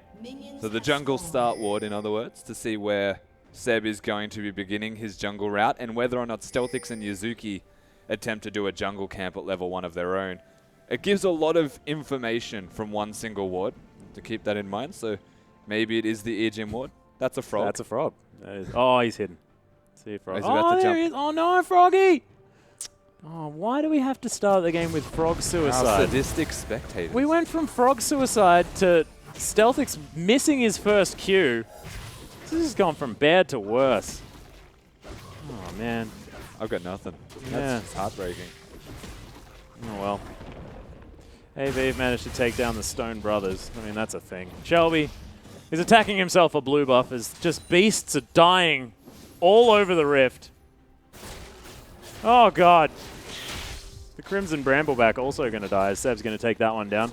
It's the top lane. They're just going to be whacking each other. And Infernum starting off this laning phase with a little bit of an experience disadvantage. Destiny is in there with that level 2. Probably has the Gatling gun phosphorus bomb. We'll see whether he gets aggressive. Yeah, it's also just pressure that a Bard can put down. I say this every time, but an Alistar at level 1 is irrelevant. They're looking towards scaling up, so everyone gets zoned until they hit that level power. Usually level 2. Well, someone's having a whisper here on the bottom side. That might be the ghost of That the was frog that definitely died. Bard. Nah, probably the ghost of the... How oh my on God! earth? What? Blind Turkey. That was magical. I don't even... No, that was not magical. That was ridiculous. Cosmic? No word it will actually describe that besides ridiculous. It shouldn't have happened. Was It pretty- latched to this weird angle. Oh, very nice Cosmic Binding to start off the lane here for Blind Turkey. As Seb, oh, he's getting collapsed on by both Shelby and Blind Turkey now. Slowed down by the auto attack. Actually, not so much. Phosphorus Bomb going to do a lot of damage. There's the flash from Shelby. They're looking for Seb, who's down to 200 health. Does use the flash to get out. That's 2 summoners burnt. And Shelby probably still happy. Yeah, Shelby using his flash, immediately responded by Seb. Everyone gets out, but one of them has more health and can continue jungling. In this case, it's counter jungling as Midbeast Oh, escorts him out. Yeah, Rekt actually, oh, now threatening with this Shuriken. Misses Midbeast. The Duke battle. Yeah, that was mind games. What legitimately is mind games. Every single time a Zed puts out his shadows, you can only follow it with the E, and then you look towards throwing down the Q, and then it just becomes a mental battle. Well, Charm going to land here. I'm sure we'll see it again. It's going to be a bit of resource attrition in the mid lane as well, as Midbeast does have to take care of his mana bar where Rex can just throw things out. Now aggressive as he follows that one. But nice follow-up damage there from Midbeast with the Foxfire. Well, yeah, but he's also running very low on mana at the moment, being pressured under his turret. So if this continues, an extra potion advantage for Rekt. Well, at this stage, actually 2 potions in advantage. He's got 6 extra CS. Doing well. This is the point where Midbeast really does struggle in this lane, just because one uses energy. Oh god, Jack Attack is so far up. Shelby just going to wander up. Traffic Cone in a great spot here for Jack Attack, who still has his flash. And they have to back away. Brilliant use of that pillar. That was a wonderful pillar from Jack Attack. Being able to get out of that with little to no damage taken is impressive. I'm surprised he didn't have to flash. He should have been forced to flash there. But not going to happen. That was Chelby's pathing as well. Didn't directly walk behind him. Sort of picked an angle to attack, and then Jack Attack capitalized. But patient play from the experienced top laner here. Oh, well, you can see Seb moving in here on the mid lane, but not going to find too much as Destiny's got a smorgasbord. Look at that banquet table. Nice. Yes, That's yep. the corky. See? I'll get in a close-up. I Pose told for you. us, Destiny. I told you guys. Follow Destiny for other Corky-related cosplay. Also calls himself Destalift, in case you were wondering. Didn't you just write that on a whiteboard? No, he wrote that on a whiteboard. All right. Okay. I just took a photo and posted it No, on Twitter. Shelby's back here. Another brilliant pillar here from Jack Attack, but he may be forced to use the flash this time around. Shelby, he's taking He's so dead. much damage. There's the flash forward. Jack Attack cancels an auto attack just for style as he grabs It's level first blood 6 as 1v2. Does have the subjugate if he wants to use it. Malaz has to get out. What the hell? This guy. What is happening? Blind Turkey struggling as well as Seb wants to grab it. The cool guys don't look at explosions. The jungler picks up the kill on the support. As Destiny now, what are you doing? Cocoon's down. The knock-up from Yazuki and Infernum. They pull the trigger hard. Okay. Flash headbutt from Yazuki as Stealthix. Come on, get in there, mate. As Midbeast comes down, says, yeah, I'll take a piece of this pie. And Infernum have started so strong this game. 3-0 out of thin air as Shelby reveals himself in that top lane. Tries to gank a second time and gets absolutely destroyed. He's got minions hitting him absolutely everywhere. The corrupting potion as well. He hadn't been back to buy. Honestly, no idea what Shelby was thinking. Malaz had nothing to help him. And then bot lane, Seb tower dives because Destiny was getting over-aggressive and tried to get a 1v1. Stealthix just used the summoners and lived. And they both go down. Oh, Seb goes down very, very low taking the dragon, but Infernum will lock that one down as well as all of the kills. Cosmic Binding not going to find Seb after it tags Yazuki. And Malaz back here in the top lane, but that's a Tiamat already for Jack Attack, not going towards any defensive items to start off with. He wants that one straight away. What a start to this game as well. Oh my god. Avant, we said they needed to step up here in the jungle role. It was the one thing we're a bit disappointed with their performance in Game 2, even in a victory. And that just backfires indefinitely. He outplayed himself. Yeah, it wasn't great. He hadn't been back to buy though. He had Well, that's what I mean. He outplayed sitting himself. on nothing. Ugh. Jack Attack doesn't need to buy items to be a naturally proficient champion. And just turned around and chomped his face off. Yeah, well, Rekt making his way towards the top lane, but just puts a ward down in full vision of that pink. So Seb knows that he's going to be safe. Rekt now going to pick himself up a blue buff, the extra energy regen, and of course the experience, which is going to be very helpful, but he's still ahead. 15 CS there in the mid lane as Midbeast was able to pick up a kill, so equalizing it quite nicely. And Hex Drinker now picked up for Rekt as well, so not going towards the aggressive serrated Dirk build as he's not as far ahead this time around. No, he's very happy with where he is at the moment, though, finding that slight CS lead. Same thing goes for bottom lane. Yep. And even jungle to an extent, as here we go. Jack will take you on. Yeah, dude, what are you doing? Malaz has got no mana. Jack Tag just says, yeah, get subjugated, bro. I am in no worries at all. That is so stupid. Because it's not stupid because he's taking on Jack Attack in a fight. We all know it's going to go poorly, and sure, you got the Trundle's ultimate, right? Like, it's not a net. You didn't- Loss, yeah, okay. Yeah. But he's revealing exactly where he is on the map.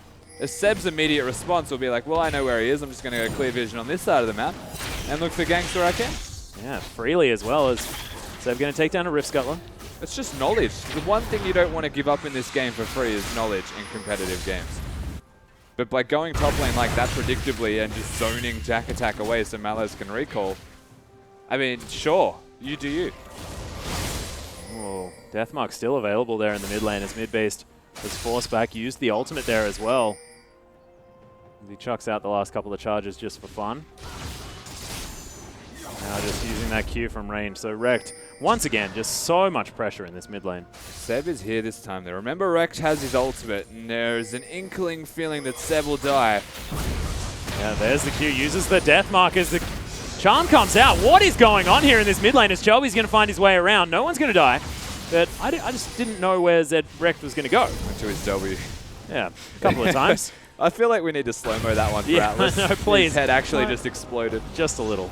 I saw it happen next to me. Oh, God. But no one dies, and we saw... There it is. Okay, so Deathmark, I managed to get that bit. Repel happens. Where did he go? Shadows below. Ah, he went And out of the comes back. screen. That was cheeky. Wasn't that hard? Yeah, no, but I didn't see the other shadow. That was the Okay. bit. That's my excuse anyway. I think we can all understand that maybe I was a bit slow. AV, just clearing out this wave in the bottom lane as Seb once again back to farming duty. Midbeast with a little bit of respite as Rekt is going to pick up some items. Serrated Dirk now in his back pocket, and he just wants as many right-hand facing swords as he can. I like it. And the standard Z builds, just long swords pretty much everywhere the entire time. Yeah. Corki also working towards that Trinity Force, has maintained the CS difference between the two. Yeah, nicely played by Destiny. Not that big of a deal though if you were 6, as you've got a tier, so your power is a lot less. Chelby's stalking Seb. Yeah, he knows what's going to happen here as Seb gets missed. Destiny finds his way over though. What's he doing up here as he knocks up Seb? There's the package delivered.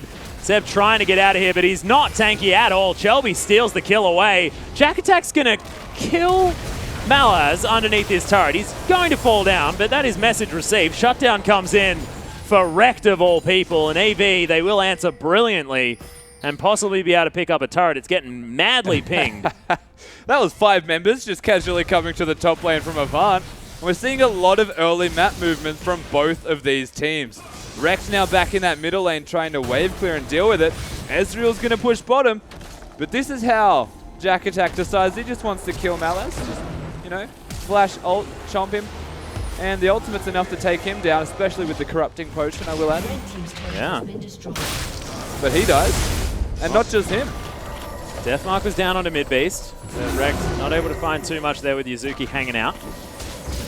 Thankfully, you couldn't actually see what's going on there. As I'm not sure about you, Rusty, but Yeah. my head is exploding from the sound. I feel like things just got a lot louder. They did. It's because we're so much more excited. Apart from that cloth armor just yet, he does have himself the Morello Nomicon. Elise on a side note, very good at taking down Rift Herald because the Spiderlings can attract attention of the Herald. Oh, Harold You can just loves freely hit him. Spiderlings. Yeah. So 3 pot shots on the eye. Very easy done here from Inferno. And they pick up the standing objective, essentially. It's nothing overwhelming. And Avant now pushing bottom. Yeah. Shelby. True Shot Barrage was good from Stealthix just to try and stop them from going in. Stealthix actually agrees with Destiny here as far as that build is concerned.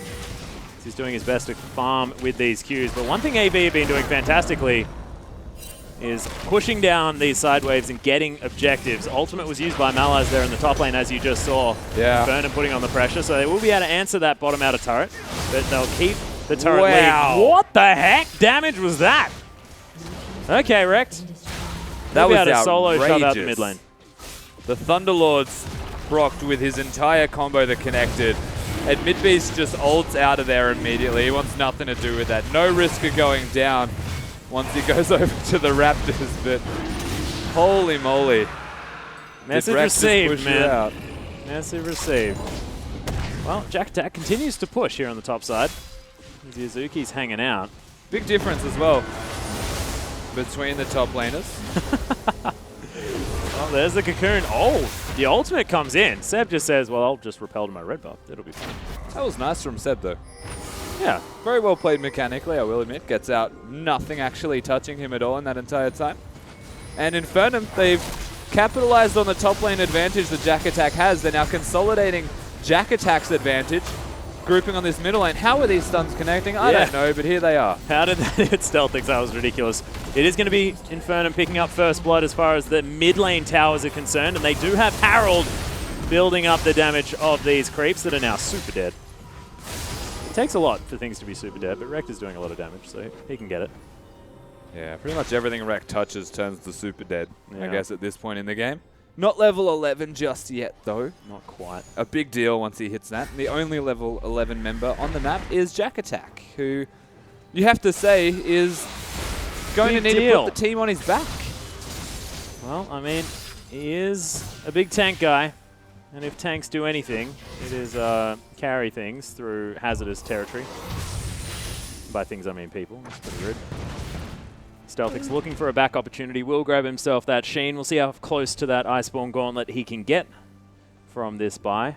Of course, every bit of cooldown reduction is good, so a Glacial Shroud also going to be a decent pickup for Stealthix. Just make sure he's shooting out as many Qs as possible. Blind Turkey continuing to do pretty well on this Bard.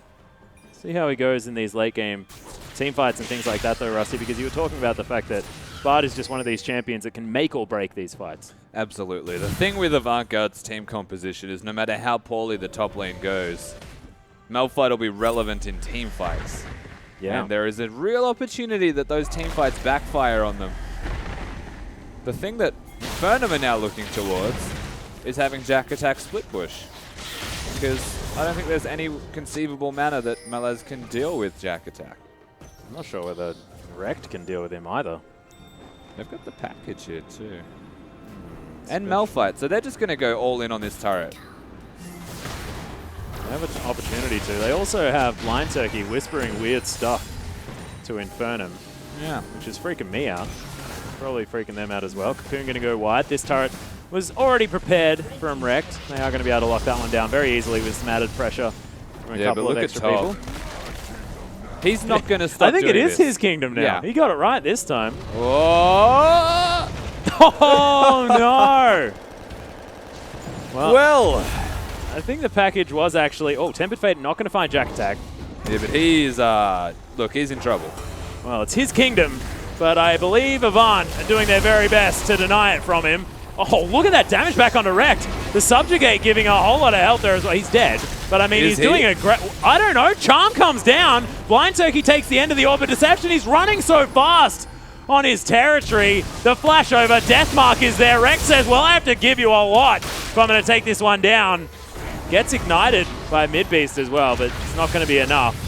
Man, takes a lot of killing, does the old Jack Attack. He was about 1,700 gold ahead of his top lane opposition with 1.5 items and Boots of Swiftness. It takes a lot to kill a Trundle, and when they're ahead, it takes even more, as they needed a flash ultimate out of Rek to secure that kill. After the Bard ultimate, after a lot of emphasis from many members and time spent. So they get the bottom turret as a trade, just because he took so damn long to die. Yeah, I love it. And I love that Infernum are actually in position to be able to take something down on the map as well. That's going to even things up completely, as even on turrets, even on dragons, not on kills, but the gold is 300 one way or another. And despite Infernum having an extra kill, the 300 is in the way of Avant, which is very cute. Due to that CS lead across the board, Destiny picking that one up. And by across the board, I mean in the bottom and mid lane, as Jack Attack is well and truly ahead of the top lane. Look at that Titanic Mostly Hydra. in the jungle as well, if we're looking at farm differences. True. Adds up by quite large values when it's jungle camps. Shelby has most definitely been pretty agriculturally focused this game. Definitely has been. Still got ourselves the big Z again, though. True. Wrecked. A lot of attention went onto him last time. Don't be surprised if it happens again. But Midbeast will be very relevant this time, doing the same thing that Wrecked will be doing on the opposition backline. It all comes down to what Malphite can get done. Or what Jack Attack can. Oh, wow. Oh, Tempered Fate nails Seb. He does have the repellers. Jack Attack, he's just putting himself in the way. Malaz gets stripped of his resistances, but Midbeast is getting destroyed. There's the unstoppable force as Midbeast is going to flash away. Shelby going to die. Midbeast survives as Malaz, he's going to die next. Celtics right in the backline. Look at Jack Attack. He just can't do as much, and Jack Attack back to full health. The Deathmark comes in. Rekt able to get over the wall, but he's stunned. Yuzuki gonna die. Seb so incredibly low. Destiny can't weave the shots. See you later, Harold, as Infernum are getting their way back down this lane. Stealthix now all the way forward. Jack Attack gonna lock down the kill. He just won't stop. Oh my god. Oh, this is the biggest Trundle ever. Infernum honestly almost get that turned around. Yuzuki dies to a lot of damage from Wrecked. And Destiny poking. Seb? Oh, there you go. Why were you backing there? Lesson learnt, Seb. Don't recall in silly places against the Z. They capitalized on that. And we are going to see this again. Shelby and Malaz trying to threaten the backline. Don't actually use their ultimates until they get poked really low. And only connects onto one target here, Malaz. So as Midbeast lives through it. This entire time, Jack Attack is just pounding people with his police baton. And almost forces them to go in. Wrecked has to ult out of the cocoon. Gets over the wall. And then bursts Yuzuki out. And now they're doing Baron. Avant going for the Desperation Baron. Jack Attack puts his face in the team, which is what he's known to do. True Shot Barrage comes down. Can they lock up the Baron? It is going to be Shelby that grabs it. But are they going to lose too much as Avant are going to lay down the Tempered Fate? It's a nice Cosmic Binding there as well. Shelby just going to burrow his way out. Stealthix can't find his way over the wall. Seb, he's seeing what he can do. Void Rush is going to get him out. That's going to be the Baron down, and they only lose Malaz. Only one dead. The Baron picked up. and a lot of control now given to Avantgarde out of a situation play. where that all happened because Seb got himself killed by recalling. Yeah. If ever there was a lesson that he needed to learn, it's that. That was so dumb. Really dumb. Next level dumb. Well, But he's learnt it now. He has. And we can stop being mean. That's going to even things out once again, though, ladies and gentlemen. Game number 3. Things couldn't be more tied up, apart from the fact that there are big purple swirlies around the AV members. We'll see what they can do with that Baron buff as they move down the lanes. It'll be Dragon number 2, you would have to say, unless Infernum look to contest this one. By no means are they weak. In fact, you would wager they are stronger, just given Jack Attack's power. Oh my god, and he's even got the 20% CDR of that Iceborne Gauntlet, but he's not going to go in. The Trundle is now in the mid lane. Of course, it's a decent idea to fight around the Dragon for Infernum. Oh, as Blind Turkey's looking for something. Doesn't find the Cosmic Binding though. Yuzuki with a bit of a juke there. Will be safe. But yeah, fighting them around the Dragon's okay because you only buff up the minions with the Baron buff. But to be fair, they don't need to fight for the Dragon either. They've got the first Dragon. What's the second Dragon actually provide? I'm not even sure. It's like minion damage or tower But damage, but both of them are relatively even if you irrelevant. were Avant and Infernum tried to fight you can just leave the Dragon anyway. Like, it's just the second Dragon again. Well, Jack Attack once again throws down a traffic cone. He's directing traffic now on this policeman Trundle as the split push is now ensuing. We'll see whether Infernum can actually make a play here in the mid lane to try and counter this. But it is just going to be Jack Attack answering, and this is going to be the question. The 5-2-1 Trundle. He has 70 extra CS as well. My god. There should be no situation where anyone on the map can deal with him. Not even Wrecked. Well, you can see Rex thinks so too, as he's just not even in vision of this Trundle. You can be as slippery as you like, Mr. Zed. But there's a Iceborne Gauntlet on Jack Attack, and he'll just run after you. And Wreck doesn't have teleport, so the reason he's staying out of vision and really far back is because Infernum could just engage. And if they ever spot the Zed, they will do so. Because Jack can just clear the wave and then go. Well, nothing gained just yet. The Baron buff wearing off now on Avant. Only a few seconds left. Shelby continuing the split push. Mid base gets back up here. Oh, not going to offer that much wave clear to the melee minions, but able to clear out the casters, which do a lot of the damage. As AV continue the push here in the mid lane. They have control of the minion waves. They haven't managed to siege down a turret. True Shot Barrage comes in. Oh, just the tip of that Tempered Fate will hit Stealthix, but they can't engage on it. Nah, it was just zoning Bard Ultimate. They were looking to put damage down onto that turret, utilize the last little inkling of that Baron buff. They don't really get anything from it though. They pick up a Dragon and they got, pretty much nothing. Well, lads, he's got himself an Iceborne Gauntlet as well. I think we know why they got nothing though. Yeah, Obscuria saying Wrecked living up to the name. LeMayo definitely is. We'll see whether he can continue to do so, of course. The mid to late game Zed, hard to pull off, but when you can... Well, it's funny, he lives up to his name either way. Well, that's really, just saying, like, even if he loses, they somehow got wrecked still. Wreck or get wrecked, I guess, is the question. Do or do not. Yeah, there is no try. Yeah. Oh, God. Okay. Nailed it. I like how he's mixing up his builds as well. Tiamat first game, now he wants to play to the Ruined King. Potential single target damage. Can potentially deal with Jack Attack more so by having the health bonus damage. Yeah, And the active to get away, maybe. Yeah, feeling a little bit more slippery. We'll see whether he decides to pick up the QSS sooner rather than later, just to make sure he doesn't get cocooned or charmed or anything like that. And this entire team composition out of Infernum's designed to be pick.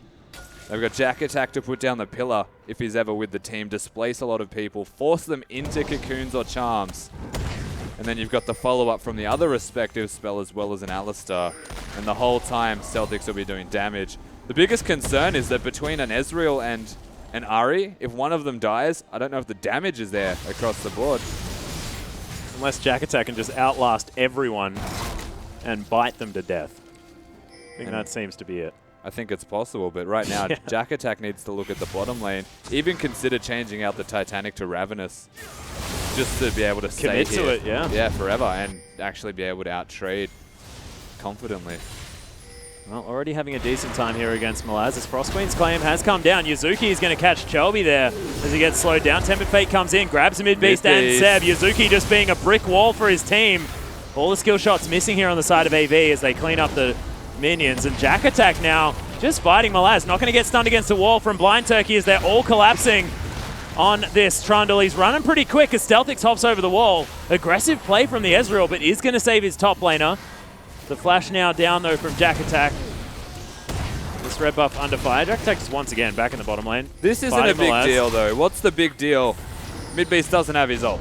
Oh, and the ultimate comes down. Stealthix takes so much damage. Deathmark comes in. Very early use of the QSS means that won't work, but Shutdown comes in on direct. Everyone just dives on top of Ezreal. He's going to die. Malaz has used his ultimate. He's basically useless right now, but he's getting ignited and destroyed. Orb Deception for the true damage, but he survived. Mid-Beast underneath the turret. He's going to die. Destiny now is rampaging through this. He flashes over the top of the cocoon.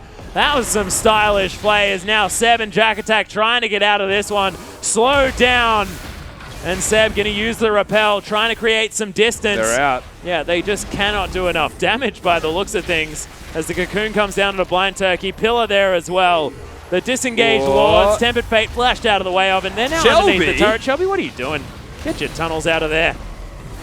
And Avant-Garde, they turn it back around. Stealthix used his QSS to get out of a Malphite knock-up and then got Zed altered. So not exactly the ideal usage, as you're about to see. Not really going to gain him anything as Rek'Sai comes over, cleans him up at the same time as Destiny put in some poke beforehand. Midbeast is the only damage source remaining here for Infernum. And Rek'Sai gets a 4-person or 3-person knockup rather with that flash on Burrow, and Midbeast is stuck under the turret.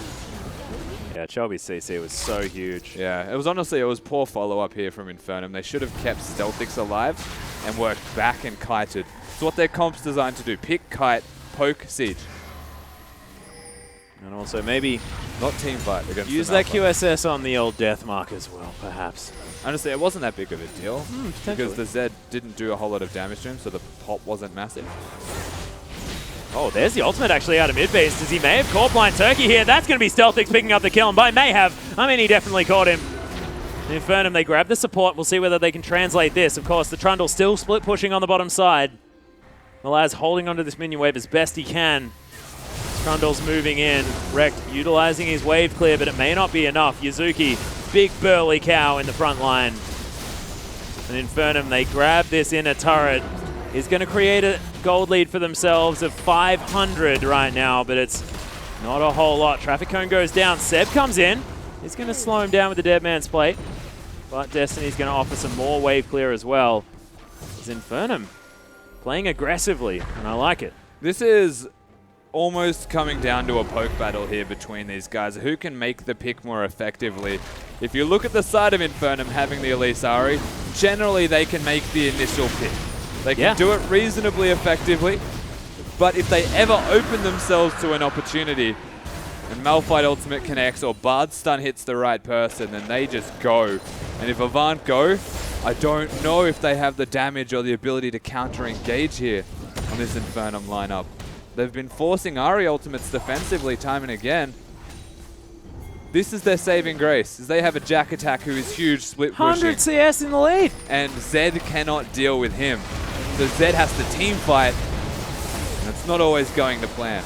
Well, Blind Turkey may have given them a way into this one, but you can see Teleport coming in from Jack Attack. That spells disengage from AV as he makes his way into the backline. Yuzuki as well, right up in front. As 7 mid-base are going to get ulted there by Blind Turkey. Malaz not going to quite find the ultimate as mid-base is going to survive. Seb takes down the big rock as Destiny, a defensive Valkyrie to try and get out. Chelby last-ditch effort.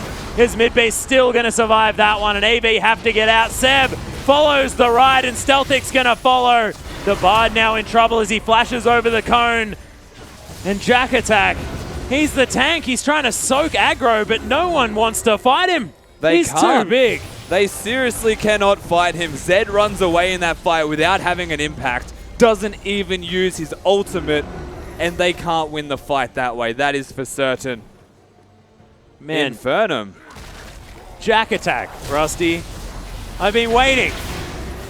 I've been a fan for a very long I time. don't think I have anyone to was admit. waiting for a Jack Attack carry game. Oh, I have been. I think I have pleasant been. surprises are what we can pin this down You to. know, when I was a YSSC fan, I was always just thinking, get off that Mundo, As if man. you weren't a cheese fan during I was. YSSC. Oh, I was a Denian Played fan someone too. who Don't played even worry about Swain. it. I was a Anyway, big fan of that team. Never mind. Look at this. Jack Attack comes in with a flank. Yuzuki engages, and this is where Malphite sees his moment, misses his moment, even though the Bard's stun connected to set them up afterwards. And unfortunate stuff is Wrecked. Doesn't have an impact. Has his ultimate available this entire time, but can't find his way in. They pick off Shelby, and it's just clockwork from there. Yeah, and the Zhonya's was still available from mid-beast as well, so Wrecked, with the fact that there's that delay on the ultimate, it was just never safe enough to go in as AV. Set up a gank rush. Seb may be the target here as package has been delivered. He pops up into the air. It might be time for Infernum to try and re-engage this one as Suzuki's in there. Seb as well, very tanky. Massive pulverize there as Malaz has come in with the teleport. Jack Attack now has the ground in his favor, and he's creating a brick wall that AV cannot get past, and that's a lot used, and nothing really gained here from AV. They've sent a message, and they may be able to get some back, so Infernum may not be in position for this Baron. The question is, if they commit to the Baron, how quickly can they do it? Health isn't an issue, it's damage, and can Infernum actually get into this pit at all? Jack Attack. Yeah, he's been locked up here. That's 5 members that he has to contend with, down to about 2/3 health, but Subjugate is still there. That's what you have to watch out for because it gives him so much back. Wow, that was a nice cocoon from Seb. But they can't follow up at all. Jack Attack now with his health well and truly back up there. He's trying to get in amongst this fight. Infernum following up as well. Wreck takes a lot of damage. That True Shot barrage across all of the squishy Shelby's members. Yeah, Shelby has to deal with the cocoon. Traffic cone down one more time, but it's a nice tunnel to get They can himself push out. mid. See whether Infernum can keep going. Oh, watch Malphite. Oh, another charm lands. Mid-beast playing fantastically, followed up by the cocoon. They grab the pick on the jungler. Malaz now off to the side, like you said. This inhibitor is dead. Infernum with full control. Yeah, I love it. Jack Attack, his kingdom now. Damn right it is. Individual mechanical plays is what is setting Infernum up here in this game. Wrecked has had no way in. Malaz has hit no ultimates because he can't. They're picking targets, and Yuzuki's target selection on this Alistar has been headbutting all of the right people away so that they can't be in this fight. Baron has started, and Avant want to contest this. The herder to become the herder, says the cows. He's popped the ultimate now as well, trying to get AV away from this pit.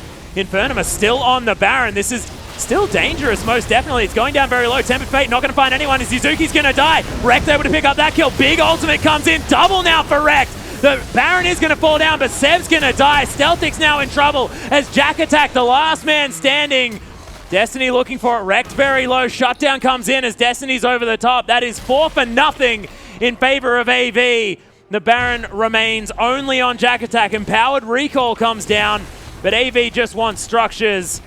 And that was not worth it, Infernum. And they have a lot of time. Infernum overcommit to finishing that Baron off, and they lack the damage that we mentioned earlier to effectively take it down. They're running a pick composition. Their best bet is to actually siege and pick, but what they've done is forced a team fight for Avant, who have come up and come out the better end for it because Wrecked got a successful ultimate off. Yeah, Yuzuki doesn't have his ultimate available just yet, but Jack Attack's making his way around. Destiny and Wreck can't threaten the inhibitor this time. With the last remaining Baron buff swirling around Jack Attack, they will be able to deter them. Shelby has to be very careful. Mid-beast with the home guard is looking for the charm. He's trying to juke. The charm misses. Cocoon misses. Fancy little footwork there from Shelby, who will burrow himself out. But man, that was close. Oh, traffic cone. I mean, Jack's not done, but the rest of Infernum basically are. They just chase him out. And Shelby again, yeah, fancy footwork, somehow gets out. Yeah. Crazy. And Juve saying, for all stars, what a monster. To Jack Attack. Damn right, Juves. This guy's a beast. Absolutely. If Infernum win this game, it's entirely on the back of Jack. 6-2-4 on this Trundle with ridiculous amounts of farm. Malaz has had little to no impact in this game. It's a battle of Wrecked against Jack. The thing is, the gold, once again, completely even. All of those turrets that were able to be picked up by Avant after that Baron fell down is going to equalize everything. And this game, it's going to come down to one team fight. And we'll see who can execute correctly. I still think the Jack Attack should be going towards the Ravenous Hydra option and committing much more to the split pushing. The team's working around this pick, and they can't effectively pick if all 5 members of Avant are there. Well, he's got a Thormail now. So not a lot that Wrecked can do to him, but at least Destiny can still happily throw phosphorus bombs. And Destiny's big. Destiny's massive. 4 and 5, man. Last Whisper now picked up another BF sword there as Infernum now turning their attention towards the bottom side. Top lane inhibitor still exposed, but Midbeast also doesn't do much at the moment, I'll be honest with you. He's got his 3 items. Oh, Tempered Fate dodged by everyone here as Midbeast has popped the ultimate already. Yuzuki's in amongst it, Wrecked getting destroyed right now. Deathmark dodges the True Shot barrages. Infernum trying to secure themselves here in the back line. Stealthix able to take down Shelby there as Jack Attack's so big. What the hell is this? Trundle, Destiny gets destroyed. Wreck now has to deal with this massive troll who tanks turrets like they're nothing. Infernum just destroying their way through this fight. And only 2 survive. Infernum have everyone apart from the cow. And that inhibitor going to go down. Multi-inhibs now in favor of Infernum. They're going for the end here. This Trundle is huge. Watch Wrecked. Yeah, nice double stun there from Blind Turkey. Wrecked. It's up to him to try and get something back. Deathmark not available. The last Nexus turret is going to fall. Wrecked is dead. The shutdown comes in. It's only Blind Turkey and Infernum pick up their first victory in the OPL. And so deserve it off the back of that bloody huge troll. What the hell? 7-2-7 was Trundle at the end of that game, and you have to say it. Jack Attack, he actually carried the game for his entire team. Yeah. Everyone had a good effort. Stealthix did his job. Midbeast did not feed the Zed, which was big because he still had an impact in the later stages of that game. But without that Trundle, they were nothing. He got them over the finish line there. Yeah, so massive. Picks up his 6th item, and then they decide to win that game. Tank that turret forever as well. So definite kudos there to Jack Attack. Of course, the rest of the team supporting very, very well. But we are going to throw it over to our analysts to break down the first Infernum win. Thank you so much, Atlas. And that was a weird game. One more time. What the heck is going on? That was a weird series, to be honest with you. Like, that was just, again, like I think messy was the term I used after game 2, and that was sort of what that series felt like. Very chaotic, sloppy on either side, some great moments as well from both teams, and it kind of makes sense that it went to 3, but yeah, even down to that last game, that was just everywhere. Oh, spaghetti. Yuzuki and Jack Attack, the 2 biggest trolls in OCM. Right there. That is just impressive. I just love how one's an actual troll and one is just a troll in real life. But let's go back to Jack Attack because he had a huge performance. You know, this is a guy, you know, has a Smurf called Potato Tank. Very good sport. Like, he takes a lot in the scene, but that was a very impressive performance on Trundle. He got a couple of solo kills and went off. I agree. I think Jack, and I sort of noted this last week when he started playing Olaf, that it feels like he's sort of learning how to play some different styles. Like, if you're going to play any sort of carry, like he's not playing Fiora, but like Trundle Olaf, kind of still tanky, but definitely a bit more carry potential. So it is nice to see Jack actually being a bit more diverse. Yeah, I do want to give him credit for those Trundle performances because that was very impressive. And what's better than the tank-only player picking tanks is the tank killer, which is Trundle. So. Yeah, that was really cool. And I want to go across the other side of the rift because I keep hearing about Malaz. I was excited by his Game 2 performance. I thought he'd turn the corner. When the other team is locked in Trundle, and it's like Telegraph because they haven't Alistar. So unless they go on some weird AP alley top, you know that it's Trundle top lane. Like Fiora's up. There's a couple of other picks around there. Why is this guy not going back to the carries, do you think, Sybil? I'm not sure. I think the Malphite pick was definitely the most questionable thing there because picking Trundle, picking Malphite into Trundle just doesn't make any sense whatsoever, even if it's for the comp. I think Malaz for sure should have gone on for a carry there because you just saw he can't do anything into Trundle. Well, you saw that even when Malaz had good team fights, and I'm not saying he didn't have good team fights, there was a point at the Baron where they cleaned up everyone. Jack Attack ulted Malaz and ran out. Like, they honestly could, like, with Malaz on the map, Jack Attack became unkillable. Yeah, and that's sort of the thing, right? Like, you mentioned the tank player playing the tank killer that also split pushes and is also very tanky. Yeah. Like, this champion's apparently the best for Jack. It reminds me of his Singe in some ways. He's just sitting there in side lanes trolling people, hitting them with a club. And, like, drafting in general for Avant was sort of all over the shop, to be honest. Like, Rector's only playing Assassins. He clearly wants to go to comfort picks. At least most of the games there for Shelby, only finally going to Rek'Sai towards the end. Like, I just look down and it's just awkward for Avant, and that seems to be one of their issues. But the late game team fighting for Infernum wasn't awkward, and I want to go towards Yuzuki in the bottom lane, the support player. Huge 4-man headbutt pole at the end of the game. Guy definitely not trigger shy. How good can this Infernum team be if they get some late game shot calling? Very good. I think after last week's scary games that they had, I wasn't sure that they'd be able to recover, but they really showed that they can win games against teams like AV, who aren't, they're a pretty good team. So. Yeah, a big battle for sure, but very impressed with Yuzuki and his play. And in general, this is the right a step in the right direction for Infernum. It's just they need to take a few more. Yeah, it certainly was, and credit to them. They came back from a heartbreaking loss last week. 3-set this one against Avant, who were looking good. So congratulations to Infernum. They will take it 2-1. Guys, just want to remind you that next week we will have some schedule changes. So Monday, the games will start at 7 p.m. Australian Eastern Daylight Saving Time. Tuesday we'll have the double headers. They will start at 6 o'clock, and then Wednesday we'll be back to 7 local time for one best of 3.